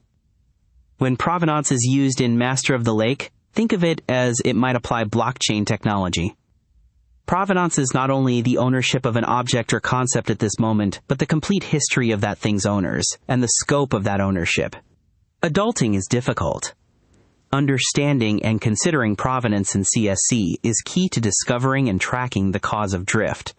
The very purpose of CSC is to eliminate drift in AI-assisted projects. In the context of an agentic system, losing sight of provenance can lead to silent drift. We speak of due diligence in maintaining the Triumvirate, the contracts, the rationale, the operational maps, and the asset rules. But a repository can possess every artifact of CSC and still be a presentation of misinformation. Check the provenance. Were files changed casually, silently, or without an explicit audit trail? Or can the primary LLM track who, when, where, and why it was touched? A suggestion about editing content without a narrow scope on its provenance is an open invitation for the LLM to hallucinate missing information. When the agent reads a contract that has drifted from the actual behavior of the code, it won't stop to ask for clarification, because it assumes it doesn't require it.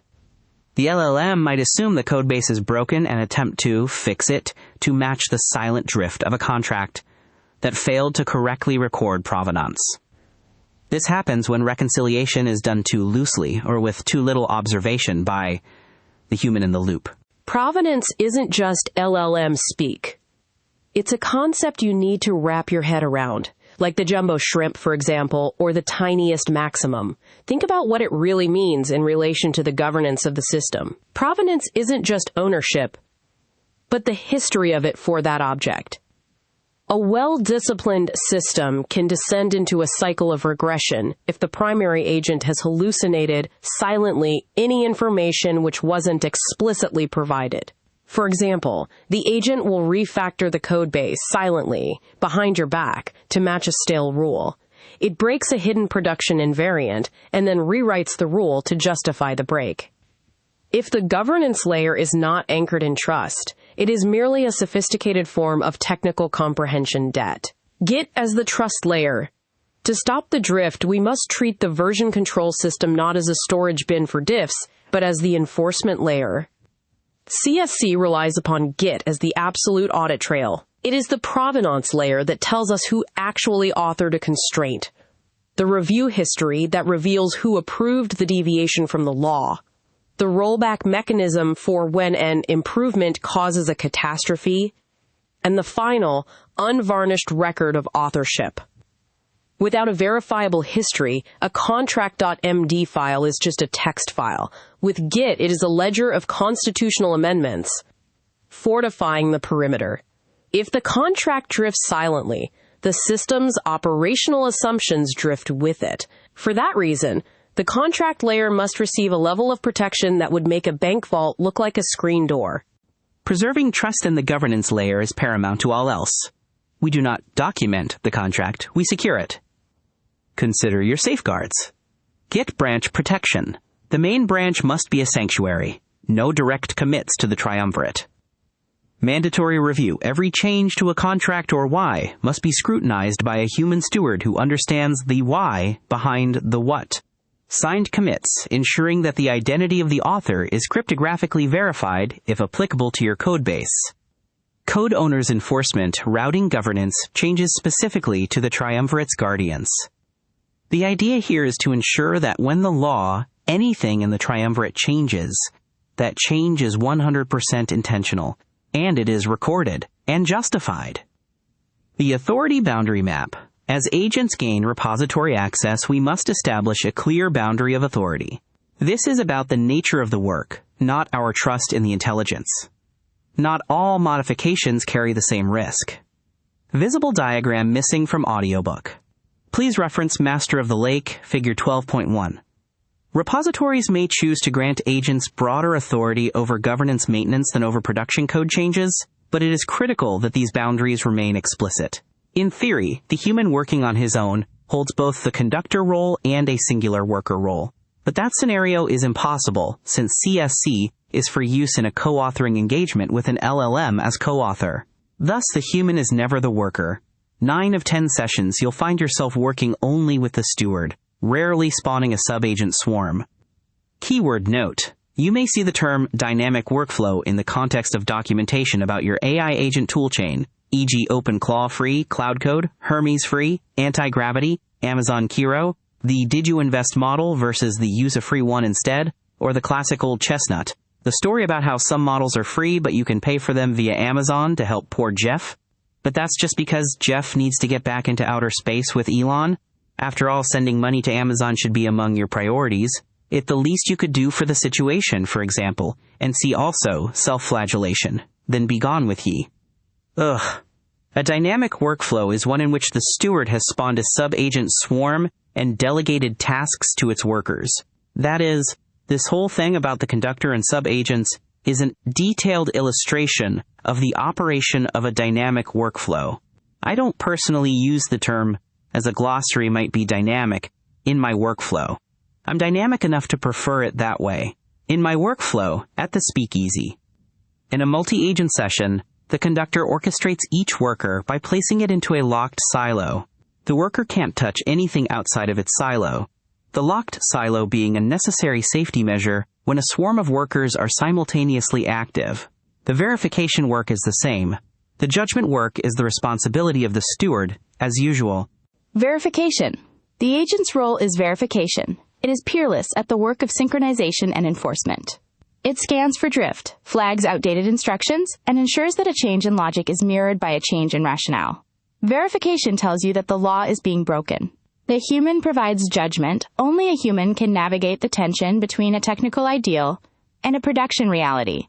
Judgment is required to decide that a suboptimal piece of code must remain because the cost of a refactor is a 48-hour outage, or to grant a temporary reprieve from a rule to solve a critical 0-day.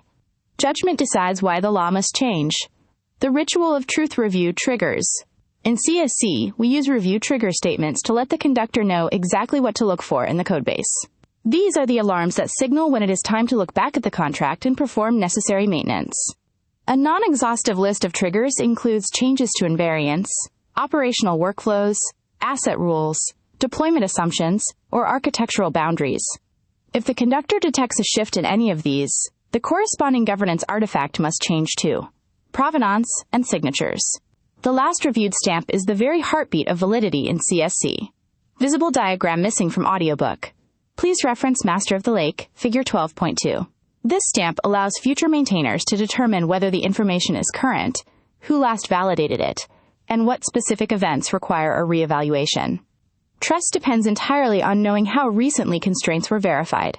This encoding is handled within the recommended session closing prompts provided in the GitHub template. Temporal integrity. A stale contract is more dangerous than a codebase with no contract at all. Old constraints may reference removed systems, describe obsolete workflows, or preserve outdated assumptions that block necessary architectural evolution. This is why governance layers must include intentional review cycles. The review trigger. A repository must be able to distinguish between actively maintained rules and abandoned historical residue. With this distinction, the governance layer becomes just another layer of legacy cruft. Defense in depth. No single layer of protection is sufficient. We employ a three-pronged defense. Technical controls provide the immutable audit history.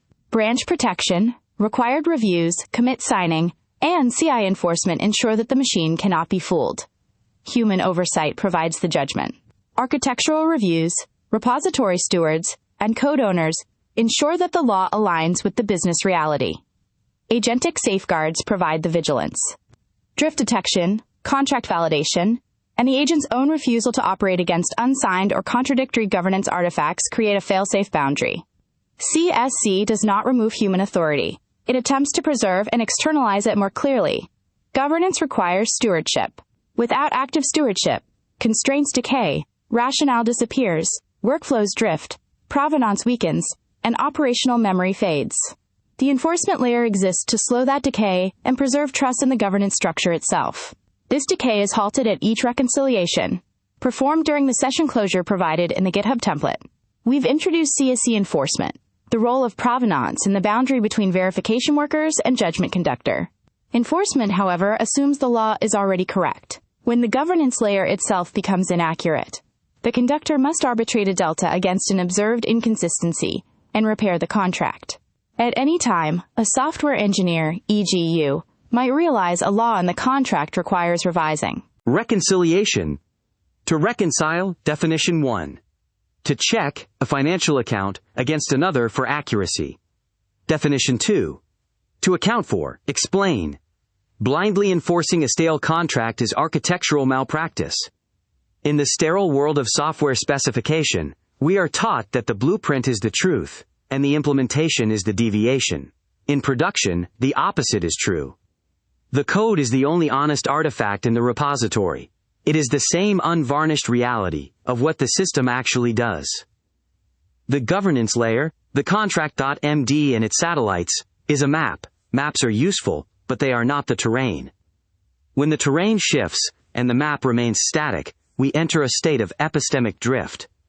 The entropy of intent. Drift is a consequence of entropy. Repositories are living systems, meaning, in most cases, they are constantly changing. Architecture evolves.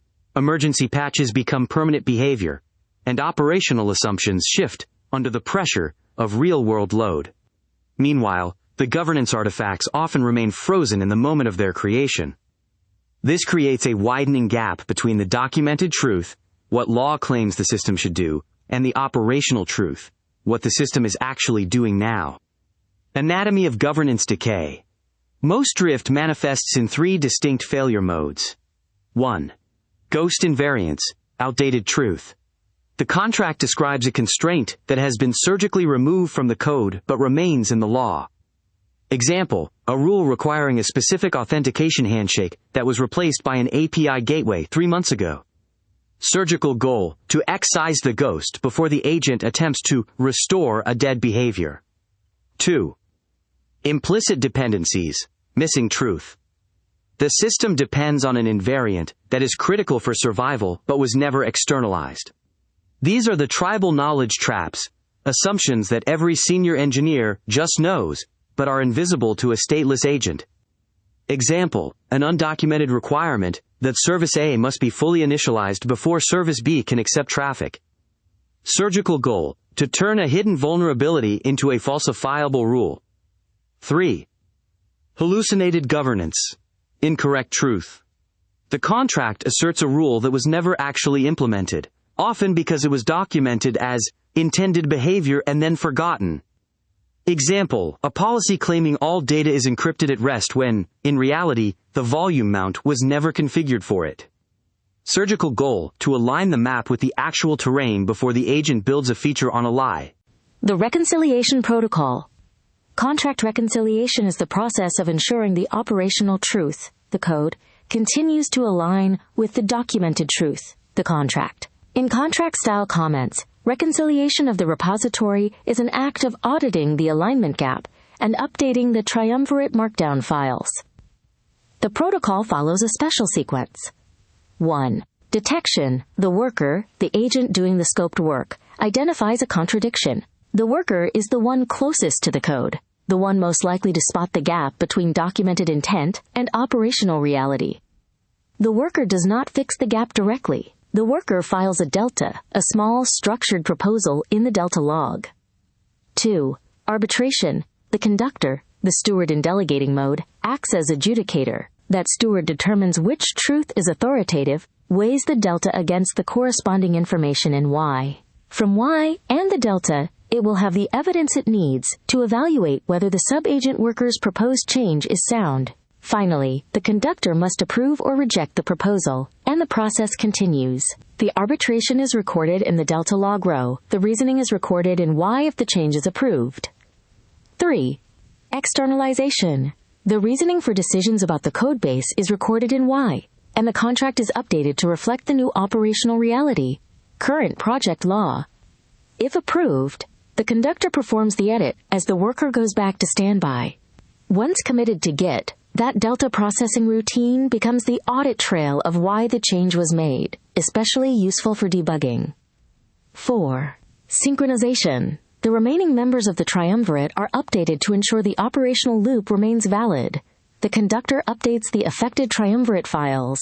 Crucial warning: never force the implementation to match a broken contract simply to achieve compliance or to close the alignment gap.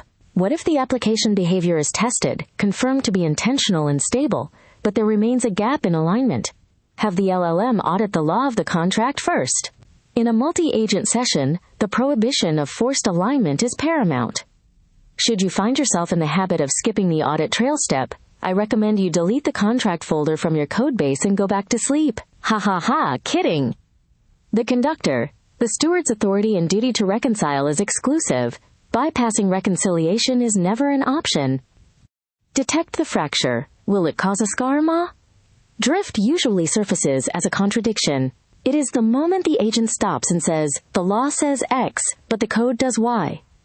Fractures which lead to scarring appear in several forms. Invariant violation. The implementation performs an action explicitly forbidden by the contract. Procedural collapse. The steps in Quickstart fail because the underlying infrastructure has shifted. Rationale conflict. The historical reasoning in Y contradicts a new, undocumented operational reality. Workers are uniquely suited for this detection because they operate as high-speed comparators. The conductor depends on the workers for the signal. The conductor is responsible for the decision. A worker who detects a fracture and does not file a delta has observed the system rot and remained silent. The delta log is how silence becomes proposal. Governing a living system. Your project, your codebase is a living system, not a static archive. Your governance must evolve simultaneously with each evolution of the project itself. The Triumvirate, Contract, Quickstart, and Y might survive several actual code edits prior to itself actually requiring reconciliation, but the moment it does, it must be reconciled. Governance that cannot evolve is governance that will eventually be ignored. The goal in every contract reconciliation is simple. Build a high-frequency loop of detection, arbitration, and alignment. The stewardship of this loop is the human's responsibility. The agent can flag the drift, but only the human can exercise the judgment required to decide what the truth actually is. We have established the protocol for reconciling governance that has drifted from the code, with the conductor arbitrating deltas and the workers filing them. The hardest place to apply that protocol is where the assumptions are already buried in the code and the governance layer does not yet exist. The legacy codebase. The legacy codebase. A friend inherited a payment processing system as part of a work project. The original authors had long since moved on, leaving behind 50,000 lines of code and a single onboarding suggestion page titled Things Not to Change. Half the code we're afraid to look at, he told me, the other half we're afraid to touch. This isn't a cautionary tale or a hypothetical scenario. This is what some people call the bus factor, when the dominant reality of production software exists in situations where loss of one engineer could mean inability to manage the code. We don't do our real work in pristine playgrounds. A real-world engineer might spend an entire day maintaining, adapting a legacy codebase that already handles live traffic, pays bills, and supports real human lives. Those humans have come to expect it to work despite its fragility. Legacy code proves its utility in the wild. Behind the scenes, over years of deadline-driven shortcuts, shifting teams, and organic growth, a legacy system accumulates a patchwork of decisions. It becomes a delicate structure, held together by operational memory, unwritten rules, and the quiet prayer that nothing breaks. Now, introduce an autonomous AI agent into this environment. The agent has no concept of proper form, no motor memory, and no memory of the production scare from 2021 that made the team wary of the billing module. It opens the files and sees clean patterns to optimize, redundant code to prune, or old interfaces to modernize. But in a legacy system, that redundant code might be the only load-bearing pillar keeping a legacy reporting pipeline from collapsing at 3 a.m. The agent isn't malicious. It's just adorably context-blind. A blind collaborator with direct code modification access is a massive liability. If we are going to teach the world to use contract-style comments, we have to prove it here in the live, inherited system. We need to build an epistemic layer that gives both human developers and stateless AI agents the motor memory they need, operating with precision, without killing the patient on the operating table. The axiom of stability, governance first, refactoring later. The immediate instinct when inheriting a messy legacy codebase is to start fixing things. I understand the impulse. It's human nature to want to tidy up. You see a chaotic function, a deprecated library, or an unstructured database query, and you want to refactor it. Do not do this. It is a high-stakes gamble, and the odds are not in your favor. In a legacy codebase, load-bearing structures look identical to decorative ones. The ugly but essential functions are indistinguishable from the ugly and dangerous. Every change you make before you fully understand the system's identity is a wager. The CSC approach inverts this instinct completely. The objective is not to refactor, modernize, or try fixing everything at once. The objective is to stabilize our epistemology of the system, to ultimately populate the Y contract with the knowledge we acquire through that process. Before you touch a single line of active code, you must build the cognitive scaffolding around the system. You need to externalize the memory that exists only in the minds of the senior developers, identify the invariants, map the fear zones, and document the scars. This is what we call the axiom of stability. Governance first, refactoring later. Imagine you are restoring a vintage Wonka widget. You don't immediately take a piece of sandpaper to the finish or swap out the hickey-do. First, you study the zig. You check the zag. You do a bit of research online to see what's trending on the topic, and you learn what it takes to fully understand the Wonka widget. I recommend you do that before you ever touch the Wonka to be true, for we never know where they come from despite their known usefulness. Is it really about system stability? The analogy is this. The LLM should be so deliberately delicate yet thorough as it ingests your codebase. Think back to elementary school science class. It's your baseline. Testing anything else is irrelevant if you don't begin with a standard. The Wonka widget nonsense establishes the notion of baseline invariance. Understand the shape of the data and ask clarifying questions prior to committing any edits. CSC enforces that type of baseline for your LLM co-created projects. By establishing the Triumvirate, you create a structured, machine-verifiable memory for the repository which spans across project sessions.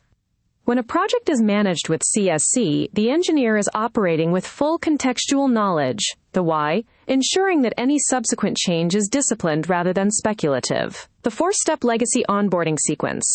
The process of migrating CSC into a legacy system follows a strict, non-negotiable sequence. Each step builds on the previous, moving from the slow-changing absolute law of the system to the fast-moving operational map. Visible diagram missing from audiobook. Please reference Master of the Lake, Figure 14.1. The The 4-step onboarding sequence for live legacy systems, mapping rates of change to the Triumvirate. Step 1. Contract.md, the dead zone. The first document you must establish is the contract. This is the absolute law of the system. In a legacy codebase, you are not writing an aspirational document about what you wish the system was. We might say, it's too late for that. What the legacy codebase needs from you now, more than anything, is for you to come up with a way to tell the LLM to ever so delicately discover and document what the system actually is right now. What does this messy old code do exactly? How many invariants must remain true for the system to survive? In keeping with our surgeon analogy from Chapter 1, maybe that's our anesthesiologist. Your legacy contract must capture 3 critical categories. The structural rules that already exist, even if they've never been written down, we know they haven't been. For example, all transaction amounts must be stored as integers in sense, or the v1/charge AP. I must return a JSON response with a top-level status key. No fly zones, the areas of the codebase the team has learned through painful experience to avoid modifying. These are the load-bearing walls of the system. The dead zone. Undocumented but essential environmental dependencies, legacy cron jobs, or undependable libraries. If you touch these, the system will break in ways tests cannot detect. Here is a practical grounded example of a legacy contract. See the book for the visual example. Notice what this document does not contain. There are no suggestions for cleanups, no comments about how ugly the MD5 hashing is, and no feature proposals. It is a record of hard, unvarnished truth. It is the baseline from which all safety is derived. Step 2. Y.md. Once you have documented what the invariants are, you must capture the reasoning behind them. This is why, the teleology and history of the system.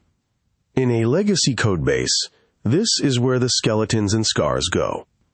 Every bizarre null check, redundant index, or strange ordering of execution in a legacy codebase has a story behind it, that weird check on line 247.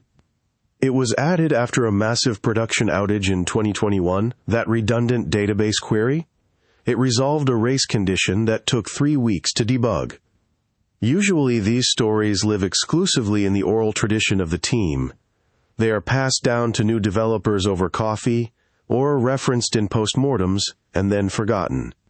CSC externalizes this tribal lore into the repository itself, turning human memory into an active, machine-readable asset. Why, legacy payment subsystem, contract, invariant 2 exists, rounding logic. The rounding logic in app/billing/calculations.py handles 14 separate currency edge cases.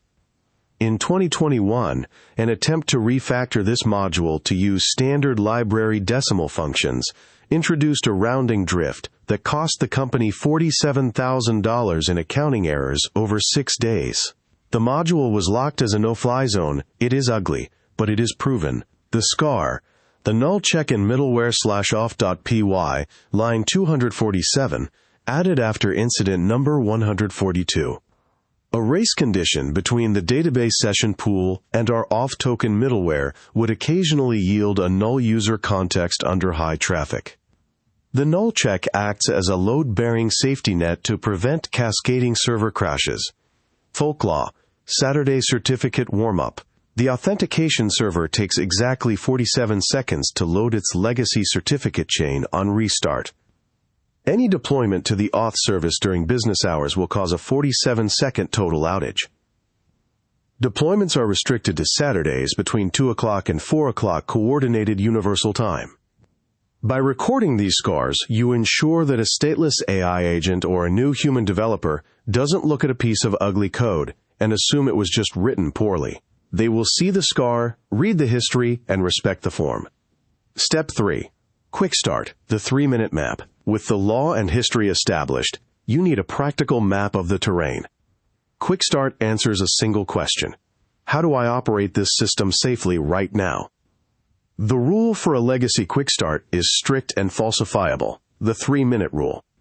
A human developer, or an AI agent, must be able to read this file in under 3 minutes and understand the exact operational loop required to run, test, and verify changes without breaking the system. A legacy Quickstart contains 3 elements: the minimal loop, the absolute minimum commands required to start the environment and run the test suite, proven checks, the explicit commands used to verify the system is in a known good state. In your signals, the signs that indicate something has gone horribly wrong and that you must stop immediately. Quickstart, Legacy Payment Subsystem. See the book for this example demonstrated. If your Quickstart takes 20 minutes to read or relies on outdated instructions, the map has failed. Keep it simple, keep it current, and keep it focused on the fast path to verified safety. Step 4. Future. The standby queue. The final piece of the onboarding sequence is future.md. This is your container for deferred work. Every legacy system has a long list of outstanding structural improvements. You want to upgrade to Python 3.12. You want to swap out the custom crypto library. You want to migrate from SQLite to Postgres. In a legacy codebase, this deferred list serves a vital safety function. It keeps AI agents in their lane. An AI agent has a native optimization drive. When it reads your codebase, it will observe old patterns, deprecated APIs, or suboptimal loops, and immediately try to fix them. If you don't explicitly tell the agent that these fixes are out of scope, it will assume the absence of a rule is an invitation to refactor. Future draws the boundary. It says that we know this code is old. We know this library is deprecated. We have chosen to defer this work for a specific reason. Do not attempt to fix this now. See the book for the demonstration. By placing these items in the standby queue, you satisfy the agent's optimization check while establishing a clear operational boundary. The future remains in the future, and the active sprint remains stable. Let's think about how to get to the legacy lore. But what is the lore? The lore is the unwritten history of the code that everyone who's lived and worked it knows well. The LLM writes the Triumvirate files according to the present tense law. Finding the information to put in them, especially when you've inherited a codebase where the original developers are long gone, is your challenge. Here are the practical techniques to extract lore and establish governance safely. The lore extraction interview. If you are fortunate enough to have access to long-tenured developers or operators who have maintained the legacy system, you must conduct a lore extraction interview. Do not ask them vague questions like, how does the system work? Instead, use targeted experiential questions designed to bypass their rationalizations and uncover the actual folk laws. The fear question, what is the single file or function in this codebase you are most afraid to touch? And what do you think will happen if we change it? This immediately uncovers your contract no-fly zones. This SCAR question, what was the most expensive or painful production outage we had in the last year, and what temporary patch did we introduce to fix it? This materializes the why scars. The mystery question, is there any part of this system that runs perfectly but nobody on the current team actually understands how it works? This identifies your tombstone items. The folklore question, what are the unwritten rules of thumb that you follow when deploying or testing this specific system? This uncovers the Quickstart danger signals. The danger scan. If you have no human maintainers to interview, the repository itself must become your informant. You can perform a danger scan using simple, read-only terminal commands to identify the system's most fragile points. Locate the unchanged zones. Files that are actively executed in production but haven't been modified in years are high-probability no-fly zones. They are stable because they are load-bearing, or because the team is terrified of them. Find the dark corners. Identify directories with zero test coverage. Those are areas where an AI agent must not be allowed to perform refactoring, as there is no local safety net to catch silent regressions. Audit the Git blame context. Look for lines of critical code attributed to developers who left years ago on commits with empty or cryptic messages. These are context-free zones that require immediate tombstone documentation, the safe refactor loop, and the first commit. Once the triumvirate in place, your governance layer is installed. Now you must prove that the system works. The first commit under CSE governance in a legacy codebase should be deliberately small, trivial, and low risk. You are not trying to fix a major bug or introduce a new feature. You are verifying the process itself. Visible diagram missing from audiobook. Please reference Master of the Lake, Figure 14.2, the Safe Refactor Loop, Safe Governed Changes under CSE. Excellent candidates for a first governed commit. Adding a hash contract. Inline comment to a well-understood helper function. Correcting a typo and a user-facing error message or logger string. Adding a newly discovered environment variable invariant to the contract. By executing the Safe Refactor loop on a trivial change, you confirm that the agent reads the law, respects the boundaries, runs the proven checks, and submits an easily auditable diff. Once the process is proven, you can safely scale to more significant modifications.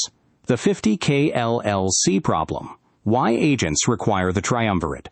Beyond the philosophical argument for clean governance, there is a hard, physical constraint.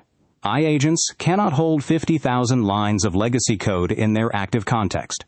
Before and after, intelligence without context is merely a faster way to break things. An agent with 1,000 billion parameters but zero architectural constraints is not an asset. It is a liability. To understand the utility of the CSC governance and its operational impact, we might look at the delta between two identical agents operating on the same code base with one variable changed, the presence of a formal governance layer. This is a study in operational blindness versus governed execution. The case study, the search feature regression. The environment is a standard Flask-based blog system. The request is simple, add full-text search.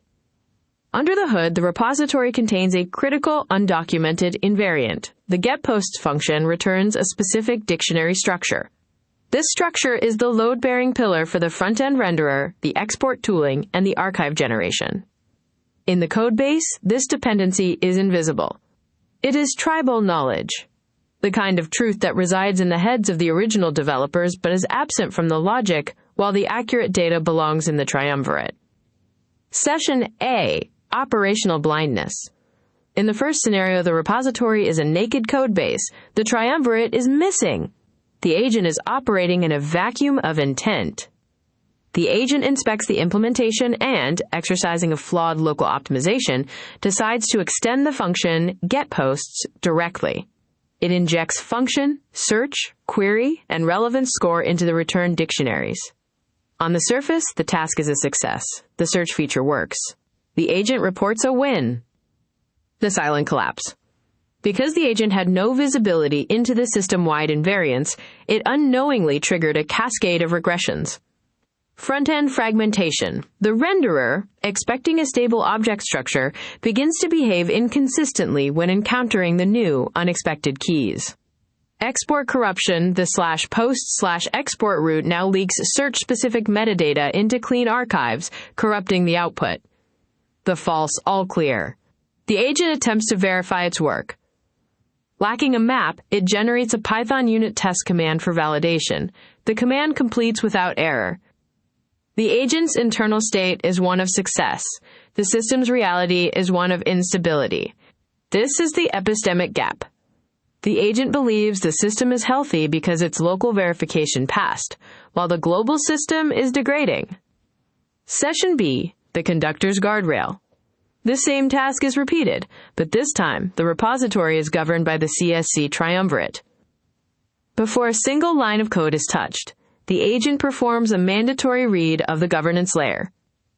The contract explicitly defines the expected return structure of a getPost function as a protected invariant. The Y explains the historical scars, the production disaster that occurred the last time this structure was modified. This transforms the agent's mental model. It is no longer asking, how do I add search? It is asking, how do I add search without violating this law? The governed outcome. The agent recognizes that modifying the getPosts function is a no-fly zone. Instead, it implements a separate, isolated function. Visible diagram missing from audiobook. Please reference Master of the Lake, Figure 15.1. New, isolated logic that preserves the original invariant. The feature becomes additive rather than destructive. The front-end and export tools remain untouched because the load-bearing pillar was never compromised. Procedural precision. Verification is no longer a guessing game. The Quickstart specifies the exact operational loop, PyTest. The agent executes the documented workflow, ensuring that the change is verified against the actual system requirements, not a generic test discovery command. The operational contract, the only valid operation, is the one that is documented. We use the term a priori a couple of times in this book, and I want to break the fourth wall here so it's not otherwise left for the glossary. A priori is hard to bargle Nartlzars, with all its marbles in its mouth. Sure, it's Latin, it's in the Wikipedia, and it sounds awesome like Led Zeppelin. But what does it really mean? I'll tell you what it means. It means authors whose books are edited by an LLM shouldn't enable file write permissions in auto-approve mode. Ah, but for the darling lovable geniuses. Note, title for the next book, Anthropomorphicide in Real Time. Basically, a priori means a thing happens, regardless of any dependencies. That is to say, proposing it is sunny in London today is not a priori, whereas the proposition, either it is sunny or not in London today, can be known a priori. Governance does not stop at the boundary of the source code. If the rules that govern the code are externalized in contract.md, the rules that govern the runtime must be equally explicit. Operational invariants are not process details or best practices, but the very requirements of the system's survival. Deployment order, rollback timing, and environment isolation are just as critical as type safety or memory management are to operational health. If they are left to the whim of institutional memory, or what one might perceive of a context window, they will eventually drift. Runtime truth, the operational reality operational governance decomposes into three primary domains of constraint. Mixing these leads to operational chaos and hero culture firefighting. 1. Deployment rigidity. Deploy contracts. The deployment process is a sequence of falsifiable states. A deployment contract defines the non-negotiable requirements for a change to move from staging to production, pre-flight constraints, mandatory integration tests or health checks that must pass, prohibited operations, no-fly zones, e.g., no schema migrations during peak traffic, verification gates, the exact telemetry markers that signal a successful deploy, the exit strategy, a deterministic rollback procedure that does not rely on the operator's memory. The goal is the total elimination of improvisation during high-risk changes. 2. Surgical protocols, runbook contracts. A runbook is the type of protocol our surgeon needed in Chapter 1. In the middle of a production outage, cognitive load is at its peak, and judgment is impaired. A governance-infused runbook minimizes ambiguity. Let's check our patient's vitals and determine a prognosis, atomic execution order, the exact sequence of commands, stripped of all conjecture. Expected state, what the output should look like at each step. The stop loss, clear conditions under which the operator must cease all action and escalate. A protocol is successful if it allows an operator to recover a system they have never seen before, without ever guessing a command. 3. Environmental boundaries, infrastructure contracts. Infrastructure is the most common source of silent drift. When a quick change to a security group or a volume mount is made via the CLI and never recorded, the repository's map of reality is broken. Isolation and variance, the strict boundaries between production, staging, and dev, persistence rules, backup retention, and replication requirements. Networking axioms, assumptions about load balancing behavior or VPC peering. Without explicit infrastructure governance, the system becomes a black box, where the only way to understand the environment is to poke it and see what breaks. The silent decay of operations. Unlike code failures, which often manifest as loud crashes, operational drift is a slow, quiet accumulation of risk. It begins with a temporary emergency fix that becomes permanent behavior. Then, a deployment script is tweaked to bypass a flaky test. Then, a senior engineer leaves the company, taking the knowledge of why the rollback sequence is so specific with them. Eventually, the system reaches a state of operational fragility. Deploys become inconsistent and feared. Onboarding new engineers takes months because the way we do things is undocumented. Outages that should take minutes to resolve take hours because the a priori instructions are stale. By treating operations as a formal system of law and rationale, we transform tribal knowledge into a machine-readable asset The inference trap in production. An unconstrained agent allowed to edit files in production infrastructure is a catastrophic risk because, as we know it does in code, the agent will attempt to fill a void of information with probabilistic inference. This is what's referenced in our industry when you hear others mention an hallucination of generative AI. Practice makes perfect, so we'll walk through the processing workflow once more with a different set of examples and slightly different concepts, and you've nearly graduated from agent governor school. Look at you! If the agent is told to fix the deploy but lacks an operational contract, it may. Guess a rollback command based on common patterns, E, G, get checkout, versus a complex blue-green switch. Infer that a priori deployment freeze doesn't apply to a small fix. Invent a verification step that looks successful but ignores a critical system failure. Operational governance provides the agent with a deterministic rail. It replaces inference with verification, ensuring the agent follows the established protocol rather than gambling with the system's stability. The conductor's veto. Regardless of how advanced the tooling becomes, the definition of risk is the human's function. The conductor's authority over the operational layer is exclusive. In a multi-agent session, no worker may modify the operational triumvirate, the deployment contracts, the runbook protocols, the infrastructure boundaries. If a worker observes that an operational invariant is wrong, the worker files a delta. The conductor arbitrates. In a solo session, the human holds both roles, and the discipline of writing the delta before editing the contract is the same. The conductor determines the threshold for acceptable risk, the strictness of approval boundaries, the ultimate decision to trigger a rollback. Operational governance is about preserving human judgment, not yet replacing it with complete agent autonomy. By externalizing routine practices and rigid constraints as law, the human is free to focus on new ideas and feature enhancements. It preserves the qualitative judgment needed to debug during a true crisis and successfully return to production once the storm has passed. We have extended the concept of the contract from the source code to the runtime environment. An operational contract, however, is only as reliable as the tooling that enforces it.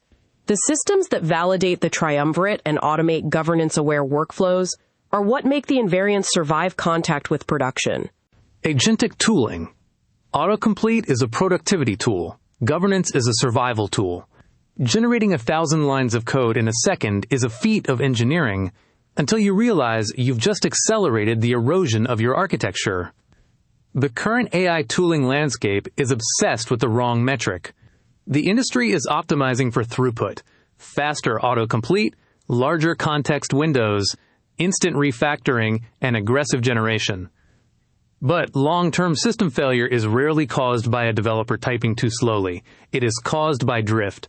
It is caused by broken assumptions, undocumented invariance, and the silent, steady erosion of architectural intent. Generating code faster does not solve these problems. In the absence of governance, it merely accelerates the disaster. Game velocity. Most AI coding tools optimize for the developer experience, DX, which is usually code for convenience. They prioritize local correctness. Does this snippet compile? Does it pass the immediate unit test? This creates a dangerous illusion of progress. An agent can produce code that is structurally clean and superficially correct, while simultaneously violating deep-seated repository assumptions, hard architectural boundaries, critical operational workflows, fragile downstream dependencies. The problem is a lack of constraint, not a lack of intelligence. The mechanics of erosion. Repositories do not collapse in a single event. They fail through 1,000 small local optimizations. A quick cleanup that removes a seemingly redundant check. An undocumented refactor that subtly shifts an API shape.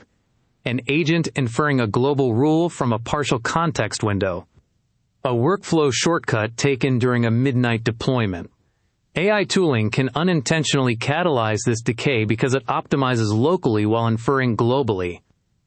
Without explicit, externalized constraints, the agent fills the void of missing intent with probabilistic guesswork. Beyond the editor, synthetic governance. Instead of enhancing the drill, we need to enhance the system which learns how to discover oil. We need a stronger governance system, not a smarter editor.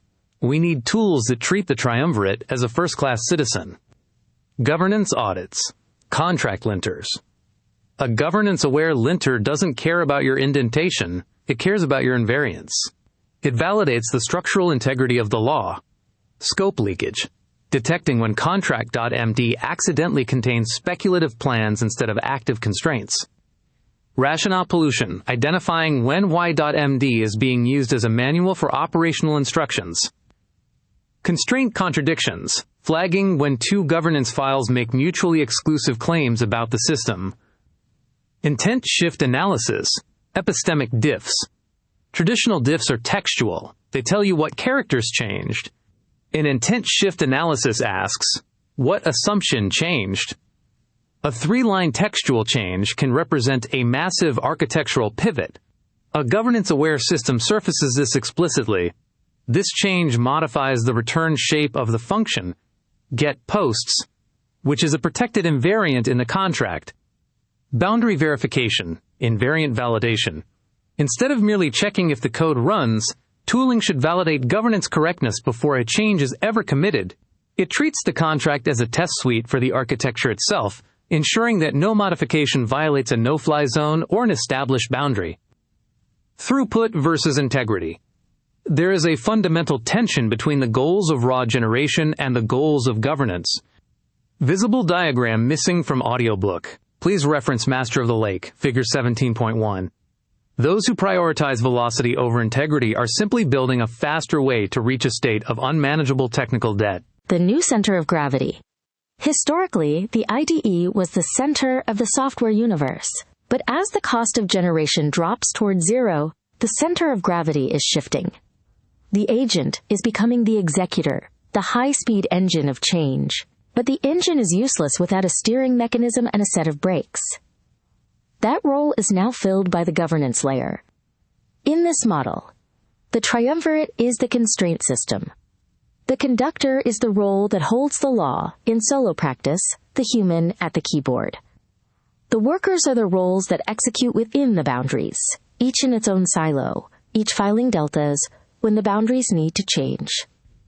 Delegation, the registry, and the delta log govern, respectively, who owns what right now, and how the law evolves. The registry, the delta log, and the triumvirate together are the load-bearing structure of the governed system. Governance before generation. The CSC framework argues for a reversal of the industry's current priority order. The wrong way, generate, then implement, then maybe document, then fix drift. The governed way. Define constraints. Establish the no-fly zones. Preserve rationale. Document the operational scars. Define procedure. Map the operational loop. Generate safely. Execute within the established boundaries. If you generate first and reconstruct intent later, you have already lost. By the time drift is visible in the code, the original architectural assumptions have often been erased. The final challenge. The long-term challenge of the AI epoch is to search the correct answer to the real question. How does a complex software system remain coherent while multiple agents continuously modify it at 1,000 times the speed of a human? CSC attempts to solve this problem, but CSC is just a tiny speck of a drop in a dream you had last week, which you already forgot about by the time you tried to remember it the next day. I don't think you're going to remember it now. Who's to say? The mind is a peculiar and delicate companion to consciousness, it seems. We are presented a governance problem, not an issue to be addressed by steering the agent in code generation. Tooling for the multi-agent model is not yet mature. For example, a contract linter engineered to validate the triumvirate integrity is in prototype. The intent shift analysis that surfaces delta candidates has been sketched. The invariant validation that tests the law against the code is in early use. What is missing is tooling that understands delegation and the delta log as first-class artifacts. Tools that surface collisions before they happen, and surface stale deltas before they rot. That is the next layer of the framework. Intent and variance, the social contract. The most dangerous asset in a repository is an agent that believes it understands your intent without ingesting the project spec. For the vast majority of computing history, the relationship between a human and a machine was deterministic. We wrote instructions. The machine executed them literally. The machine did not interpret our desires. It simply performed the sequence of operations we provided, even when those operations were catastrophically wrong. We have entered the age of the probabilistic interface. LLMs do not execute instructions in the traditional sense. They interpolate, generalize, and pattern match. They fill the gaps of missing context with a high-confidence guess. When we move from writing code to steering agents, we are no longer managing a tool. We are managing a system of interpretation. Variations on intent. In traditional engineering, the primary challenge was implementation. How do we make this work? In agent-assisted systems, the primary challenge is governance. How do we ensure the agent doesn't destroy the system while trying to make it work? Because agents are brilliant amnesiacs, stateless and prone to inference, they naturally optimize for local success. They want to provide a response that looks correct in the immediate context. They are not naturally concerned with long-term system integrity, architectural coherence, or the operational scars of a decade-old production disaster. Without explicit governance, every agentic interaction is a gamble. You are betting that the agent's probabilistic inference of your intent matches the actual architectural requirements of the system. Authorship to governance. The role of the human in the software lifecycle is undergoing a fundamental shift. Software development used to be about coding, or authoring. Now it's about learning to govern a genius with a short attention span who may also be the steward of your codebase. When we reference the steward in this context, we're referring to the steward whether it has delegated subagents or not. The steward is always the steward. Authorship focuses on the line-level production of code. Stewardship is a practice committed to ethics of the embodiment of a responsibility for planning and management of resources. Think of a proxy or a liaison. The steward is steward of code on the human's behalf, because the steward owns the role likely resulting from a history of good performance. In a governed system, the human's primary output is no longer the implementation itself, but the formalization of intent. The steward spends their time defining falsifiable invariance, externalizing architectural no-fly zones, curating the repository's memory of operational failures, arbitrating between operational truth and documented truth. The steward's role as steward is further stratified when it has delegated subagent workers. The conductor is just the steward while orchestrating or conducting its team of workers. In both cases, the steward's output is the formalization of intent, but the steward's workflow depends on the number of workers, which may be 0. A solo steward can edit the triumvirate directly. A multi-agent steward must wait until it has processed its adjudication upon the worker's proof of work. Authority to edit the triumvirate is exclusively granted to the steward at all times. No other role-based worker may edit the triumvirate. The conductor can't edit the triumvirate until processing adjudication. It must accept deltas from workers and arbitrate. This does not reduce the importance of human expertise, it elevates it. Precision, clarity, and governance discipline are now more valuable than raw coding velocity. A poorly defined contract doesn't just lead to a bug, it leads to a system that actively works against its own architectural intent. Guardrails interpreted the repository has evolved. It is no longer just a storage container for source code. It is a shared cognitive space. It is a memory structure that allows a human with a long-term plan and an agent with a finite context window to maintain a synchronized model of the system. The triumvirate, the law, the teleology, and the map is the mechanism that prevents this synchronization from collapsing into a mess of contradictory assumptions. Governance artifacts provide the guardrails of interpretation. Adhering to CSC greatly reduces the risk of the steward guessing. The fallacy of unconstrained autonomy. There is a pervasive and dangerous myth in the industry, the idea that if we just make the models smarter, they will eventually figure out the architectural intent without needing explicit constraints. That is a fantasy. Autonomy without constraints is simply delayed instability at this point in the timeline of artificial intelligence memoirs. The more autonomous an agent becomes, the more crucial it is to define thoughtful, meaningful constraints. A governance-infused agent doesn't want freedom. It wants a high-density, unambiguous map of authority. At scale, the move fast and break things mentality becomes a liability. When agents can modify 1,000 files in a second, breaking things happens at a speed that can outpace a human's ability to recover. Governance is the only mechanism that allows for acceleration without systemic collapse. Governance as the new literacy. As agent-assisted development becomes the baseline, the ability to define and maintain governance layers will become a foundational engineering skill. The professional engineer of the next decade will not be judged by their ability to produce raw code volume. The agents have that covered. They will be judged by their ability to structure a maintainable system of constraints, preserve the a priori rationale for architectural decisions, communicate intent with surgical precision, design a governance layer that prevents the agent from gambling with the system's stability. Clarity of intent is the new high-status skill. The larger shift. The fundamental challenge is no longer a technical one. Can AI write software? We know the answer is yes. The real challenge is an organizational and epistemic one. Can we maintain a coherent, stable system while multiple intelligent actors continuously modify it at machine speed? That is not a problem that can be solved with a larger context window or a faster model, but it is a governance problem. We have explored the shifting relationship between humans, agents, and intent. What remains is to turn this framework back onto itself, to apply the principles of governance to the book, the specification, and the evolution of the CSC framework itself, the metacontract. A compiler is finally real when it can compile itself. A philosophy becomes real when it can govern its own evolution.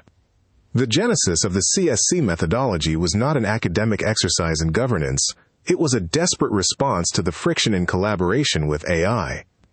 The industry was enamored with the tooling gold rush, racing to implement faster autocomplete and larger context windows. We grapple with the visceral reality of drift. Whether I was building a wine-pairing concierge or an interactive guitar fretboard trainer, I encountered the same recurring failure. The agent would brilliantly implement a feature while simultaneously eroding the architectural intent of the project. I had used the full spectrum of AI-powered IDEs, from the early days of Copilot to Llama and local models. I found the experience fundamentally lacking and flawed from the ground up by developers blinded in fascination. The magic of a billion parameters must not be undermined by the sterile amnesia of the session. I don't want to learn a new tool to learn to use AI. I want to learn to use AI, period. CSC makes it possible to use AI efficiently without the need to learn new tools. Beyond its own files, CSC doesn't ask you to learn to author a skills or agents file, or maintain some kind of .cloud.memory.what file mysteriously appearing after using whatever proprietary IDE environment I might have had the pleasure of trying that day. Find your visionary perspective on AI. What was mine? Basically, you can't write the next Node.js if you're too busy learning Node.js. Stop gambling with the generative output. Invest your time. Find your return. The praxis of the framework. In compiler theory, self-hosting, the point where a compiler can compile its own source code is the ultimate marker of maturity. Is CSC self-hosting itself? I don't think so, but it is in praxis. Let praxis be candidate for word of the day. A praxis is the practical application of a theory, the process of using a theory or something learned in a practical way. CSC is in praxis. That is, it is different today than it was yesterday, and it will continue to change. CSC is simply a specification about logical ideas, and it's as much yours as it is mine. Better yet, make it more yours than it is mine, and don't look back. This manuscript has achieved a version of that milestone. It's a governance framework that evolves and maintains itself through its own governance process. While not perfect, it serves as an operational proof of concept. The methodology is not merely theoretical, it is the very thing that allowed this book to reach a state of coherence. The maturity milestone, a compiler that compiles itself, has, with the addition of the conductor/worker hierarchy, become a network that governs itself. The triumvirate, the registry, and the delta log are the artifacts the conductor uses to govern the workers. They're simply the same contract files you know by now, with book underscore prepended. Those are the artifacts the metaconductor uses to govern the manuscript. We just made a subfolder and prepended book to the regular contract file names. You could do it with any project. For the book manuscript, the CSC governance is applied at 2 levels. I already had a simple, private, personal coding notes and odds and ends kind blog on my development server, which is kind of like a super slim version of Grav, a flat file content management system website framework, getgrav.org. Mine is a Python Flask app which reads plain markdown files from a directory and renders it as stylized HTML in the browser. You've seen that setup in a ton of websites, but you probably don't realize it unless you're in the back end, authoring the content as markdown. I replaced the files on my Flask blog with the plain text chapters of this manuscript. Each chapter is its own file, using a Pandoc-friendly naming convention for rendering clean PDFs. My Flask blog shows me the chapter names, and I can edit them as needed. I copy-pasted that plain markdown into Sublime Text, and removed all of the special markdown formatting characters, and copied that cleaned, completely plain text and pasted it into my story creator, tVOX Online. tVOX Online renders audio from the text input, otherwise known as text-to-speech, which is an AI enhancement recently available to the public at the time of writing. I use low-cost or free provider called Together AI to generate the slides, as the TTS is rendering in the background. tVOX was the natural evolution from the Flask blog, for me, because I wanted to be able to review the manuscript as an audiobook while I was doing other things. That's multitasking. After placing the markdown files for the book into the Flask blog, I then initialized the CSC contract in the same folder where the manuscript markdown files live, so it became the book_contract.md, so I could manage the state of my book. So this idea of CSC being a compiler that compiled itself is misleading in the sense that I discovered it by accident. The CSC structure is preserved by the same structure it prescribes, so the LLM only needed to update the CSC boilerplate from the GitHub repo I cloned into the manuscript draft folder. It was that moment when the manuscript setup I just described came together so naturally and brilliantly, I realized I had to share the CSC framework with you. As this manuscript grew, it became clear that the act of writing long-form technical material with an LLM suffers from the same pathology as maintaining a codebase.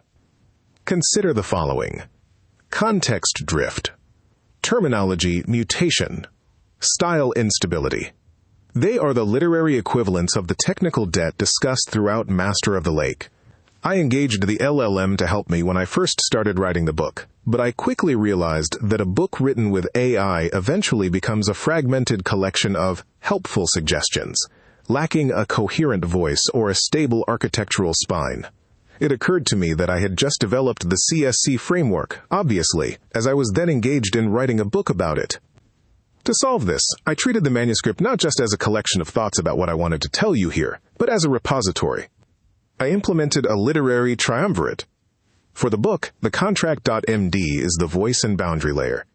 This was the law of the manuscript. It defined the non-negotiable elements of my voice. I wanted to ensure any LLM passing over the manuscript for grammar, continuity, etc. would do so under a mutation of the regular CSC governance rules. Invariance like, no bullshit, no corporate filler, no exaggerated futurist claims, no vague philosophical abstractions. I got your back. Preconditions. Every example must remain grounded in production realities and operational scars. The cadence, the formal rogue tension between academic rigor and conversational grit, and so on like that for the book's own triumvirate. The narrative rationale goes in the book contract's why. This captured the surgical history of the book. It documented failed drafts, rejected structural experiments, and the reasoning behind specific narrative pivots. It ensured that the manuscript was shaped not by accident, but by design. Quickstart became the authorial loop. This gave the creative process a specification-based procedure, defining such considerations as a cold start review process, a terminology audit, and the exact workflow for moving a chapter from a revised draft to publisher decisions. Offloading the epistemic burden. The most immediate result of this approach was a profound reduction in cognitive overhead. Collaboration with an agent is traditionally an exhausting exercise in, quote, context babysitting. You spend half your time re-explaining boundaries, correcting drift, and translating intent. By externalizing the constraints, I shifted the memory burden from the human to the repository. The interaction changed from a struggle of repetition to a process of refinement. The agent no longer needed to figure out the voice.